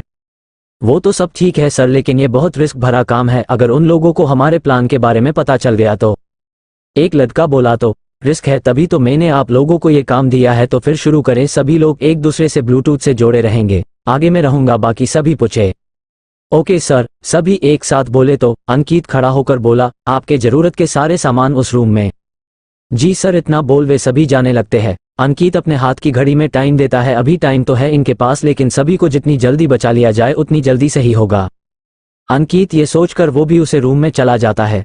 कुछ देर बाद सभी लोगों तैयार हो जाते हैं और उस रूम से बाहर आकर एक दूसरे को देखते हैं और फिर दो लड़की नीचे पानी की टंकी के ऊपर से झाली निकालकर फिर एक एक से पानी के अंदर चले जाते हैं और पानी के अंदर से उसे बड़े से पाइप से जाने लगते हैं स्कूल के अंदर। दूसरी तरफ स्कूल के अंदर हॉल में सभी लोग प्रशासन बैठे हुए थे। कुछ तो करना होगा हमें, मोना आसपास खड़े उन लोगों को देखकर बोली। तो पायल बोली, नहीं अबे कुछ ना करना ही सही होगा वरना ये लोग पता नहीं किसे गोली मार देंगे। पायल भी सभी को देख धीरे से बोली। मोना पलटकर पीछे बैठे आदित्य को देखती है जिसे शायद बहुत करीब लाग रही थी, इसलिए वो अपने गले की टाई निकालने की कोशिश कर रहा था। मोना को अब आदित्य की चिंता होने लगी थी। वो ज्यादा लोगों के बीच ज्यादा टाइम नहीं रुक सकता, उसे यहाँ जबरदस्ती रोका गया है। मोना आरव को देखती है तो वो तो आराम से सो रहा था उसके गोद में, ये देख वो उसे पायल की गोद में सुलाकर बोली, तुम इस संभालो। पायल हाँ में सिर हिला देती है तो मोना आदित्य को देखकर बोली, आदित्य क्या आप ठीक है? आदित्य हाँ में सिर तो हिला देता है लेकिन उसे देखकर लग रहा था कि उसकी तबीयत खराब सी हो रही है। उसके पूरी बॉडी में पसीना आने लगा था। मोना जानती थी ऐसा ही रहा तो पक्का आदित्य की तबीयत बिगड़ी जाएगी, ज्यादा उसे अब तो कुछ करना ही होगा। यही सोच मोना खड़ी हो जाती है तो सभी लोग उसे देखते हैं तो मोना सीधा आदित्य के पास आकर उसके माथे से पसीना साफ करके बोली, आदित्य आप ठीक हो ना? ये लड़की अपनी जहां बैठ जाकर एक आदमी मोना के पास आकर बोला। तो मोना उसे घूर के देखकर बोली, आप लोगों को दिखाई नहीं देता मेरे पति की तबीयत बिगड़ी रही है, तो इसमें हम क्या करें, हमारे पास को डॉक्टर नहीं समझी, अब जाकर बैठ जा अपनी जगह पर। रूपा गुस्से में मोना के पास आकर उसके सिर पर बंदूक पॉइंट करके बोली। तो आदित्य लंबी लंबी सांसें लेते हुए बोला, आप प्लीज अपनी जगह पर जाकर बैठ जाओ, प्रिया मैं ठीक हूँ। इसे क्या प्रॉब्लम है? दिनेश मोना के पास आदित्य की हालत देखकर बोला। तो मोना आदित्य चेहरे और माथे से पसीना साफ करते हुए बोली, वो इन्हें इसी ही प्रॉब्लम है कि ये ज्यादा समय तक यह इस माहौल में नहीं रह सकते इतने लोगों के बीच में, तभी इनकी तबीयत बिगड़ रही है। जिसे सुनकर रूपा गुस्से में बोली, तो क्या हम इनके लिए कोई वीआईपी रूम बनवाकर इन्हें वहां छोड़कर आए? मोना जिसे सुनकर घुरे के रूपा को देखने लगती है, ये क्या बोल रही हो तुम? रूपा देख नहीं रहा है वो आदिम कितनी तकलीफ में? दिनेश हल्के गुस्से में रूपा को देखकर बोला। तो रूपा पलटकर उसे देख गहरी सांस लेकर बोली, दिनेश प्लीज अब तुम बीच में मत आओ, हमें यहाँ मौजूद लोगों से कोई मतलब नहीं है कि यहाँ कौन मर रहा है और कौन जिंदा, हम जिस काम के लिए यहाँ आए हैं हमें वो करना है, बस बाकी बात खत्म। रूपा भी हल्के गुस्से में बोली। तभी मोना आदित्य को कंधे से पकड़कर खड़ा करने लगती है तो रूपा गुस्से से मोना के ऊपर बंदूक तान कर बोली, मैंने माना किया ना कि कहीं जाना है तो चुपचाप बैठ जाओ, मुझे मजबूर मत करो गोली चालने पर। रूपा बंदूक नीचे करो, दिनेश उसका हाथ पकड़कर बोला। तो वो लड़की गुस्से से उसे देख बोली, दिनेश तुम्हार बहुत हो रहा है, दूर रहो इन सब से, चुपचाप वहां खड़े हो जाओ, बाकी मैं इन सबको देख लूंगी। मोना इन सबको इग्नोर कर आदित्य पकड़कर बाथरूम की तरफ ले जाने लगती। दिनेश गुस्से से रूपा को देख रहा था तो रूपा पास खड़े लड़के से बोली, तुम इस यहाँ से ले जाओ। जिसे सुनकर वो लड़का दिनेश को पकड़ लेता है और उसे वहां से ले जाने को होता है। रूपा मोना के आगे आकर उसके माथे पर बंदूक तान कर बोली, तुम्हें एक बार में कोई बात समझ नहीं आती है क्या? जाकर अपनी जगह बैठो। रूपा गोली मत चलना और बंदूक नीचे करो अपनी, दिनेश उस आदमी के हाथों से छूटने की कोशिश करते हुए बोला। मोना रूपा को देखकर बोली, मुझे कोई नहीं रोक सकता। इतना बोल वो एक हाथ से आदित्य को पकड़ फिर दूसरे हाथ से रूपा का हाथ पकड़कर उसे नीचे करके बोली, इस खिलौने से किसी और को डराना या फिर अपने बॉयफ्रेंड को जिसे तुम पागल बना रही हो। इतना बोल वो उसे घुरे हुए आदित्य को वहां से लेकर जाने लगती। मैंने कहा रुक जाओ, रूपा फिर से अपनी बंदूक मोना के ऊपर करके बोली। तभी दिनेश उस आदमी से खुद को छोड़कर भागकर मोना और आदित्य के पास जाता है। रूपा गुस्से में आखिर गोली चला ही देवी है मोना के पीठ पर, लेकिन दिनेश बीच में आ जाता है तो वो गोली उसके कंधे पर लगती है। उसकी आवाज सुनकर मोना और आदित्य वही रुक जाते हैं। आदित्य बेहोशी के हाथ में ही मोना के पीठ पर हाथ फेरते हैं, तुम ठीक हो ना? मोना हाँ में सिर हिलाती है और फिर वो आदित्य के साथ पलटकर देखती है तो दिनेश नीचे जमीन पर पड़ा हुआ था, जिसे देख वो शौक रह जाती है। शौक में तो रूपा भी खड़ी थी। गोली चलने की आवाज सुनकर उस रूम से वो मजाक वाली लड़की अपने एक साथ के साथ बाहर आती है और स्टेज पर आगे आकर देखते हैं तो साइड में रूपा के हाथ में बंदूक देख और नीचे जमीन पर दिनेश को पड़ा हुआ देख वो शौक होकर अपने पास खड़े राजीव को देखती है और फिर उस तरफ जाते हुए बोली, रूपा तुमने ये क्यों किया? जिसे सुनकर रूपा नम आंखों से जमीन पर लेट दिनेश को देखकर बोली, बॉस ये हमारे काम के बीच आ रहा था, हर बार इन लोगों की मदद कर रहा था, ऐसा ही रहा था, ये हमें धोखा भी दे सकता था, इसलिए मैंने इस गोली मार दी। दिनेश पहल हैरानी से अपने सामने खड़ी लड़की को देखता है और फिर दर्द में भी मुस्करा देता है। वो मास्क वाली लड़की एक लड़के से बोली, तुम इस अंदर लेकर जाओ। जिसे बॉस इतना बोल वो आदमी एक और आदमी के साथ ले जाने लगता है तो मोना उसे जाते हुए देखकर बोली, तुम अच्छे हो, काश तुम्हें एक अच्छे इंसान से प्यार करते। इतना बोल मोना रूपा को देखने लगती है और दिनेश हाँ में सिर हिलाकर अपनी आंखें बंद कर लेता है। वे लोग उसे ले जाते हैं। वो मास्क वाली लड़की फिर मोना को देखकर बोली, तुम्हें क्या प्रॉब्लम है, क्यों बार बार परेशान कर रही हो हमें, यहाँ और भी लोग हैं ना, उन्हें तो कोई प्रॉब्लम नहीं है। इतना बोल वो मोना को घूरने लगती है तो मोना बोली, मुझे भी कोई शौक नहीं है तुम लोगों के मुंह लगने की, पर मेरे पति की तबीयत बिगड़ रही थी तो मैं उन्हें सबसे अलग बाथरूम की तरफ ले जा रही थी बस। जिसे सुनकर वो मास्क वाली लड़की बोली, अच्छा तो यहाँ इतने लोग हैं, इन्हें भी कोई प्रॉब्लम होगी तो क्या मैं सबको इनकी मर्जी की करने दूं, जाकर वापस बैठ जाओ अपनी सीट पर, ये मर नहीं रहा है। जिसे सुनकर मोना उसे घूर के देखने लगती है, मुझे आंखें मत देखो समझी रूपा, इन दोनों को वापस उनकी सीट पर बैठो जोकर। इतना बोल वो मास्क वाली लड़की पलट कर जाने लगती है तो मोना बोली, मैं जा रही हूँ। इतना बोल फिर से पलटकर आदित्य को ले जाने लगती है, मार दो उन्हें। मास्क वाली लड़की बस इतना बोली बिना पलटे। आगे स्टोरी और भी इंटरेस्टिंग है, आपको बहुत मजा आने वाला है, तो इसका नेक्स्ट एपिसोड देखना बिल्कुल ना भूले और चैनल को अपने प्यारे प्यारे हाथों से लाइक और सब्सक्राइब कर लें और अपने दोस्तों को शेयर करना बिल्कुल ना भूले और अपना प्यार भरा कमेंट जरूर करें और दोस्तों कम से कम 200 लाइक का टारगेट पूरा कर दे। मिलते हैं नेक्स्ट एपिसोड में।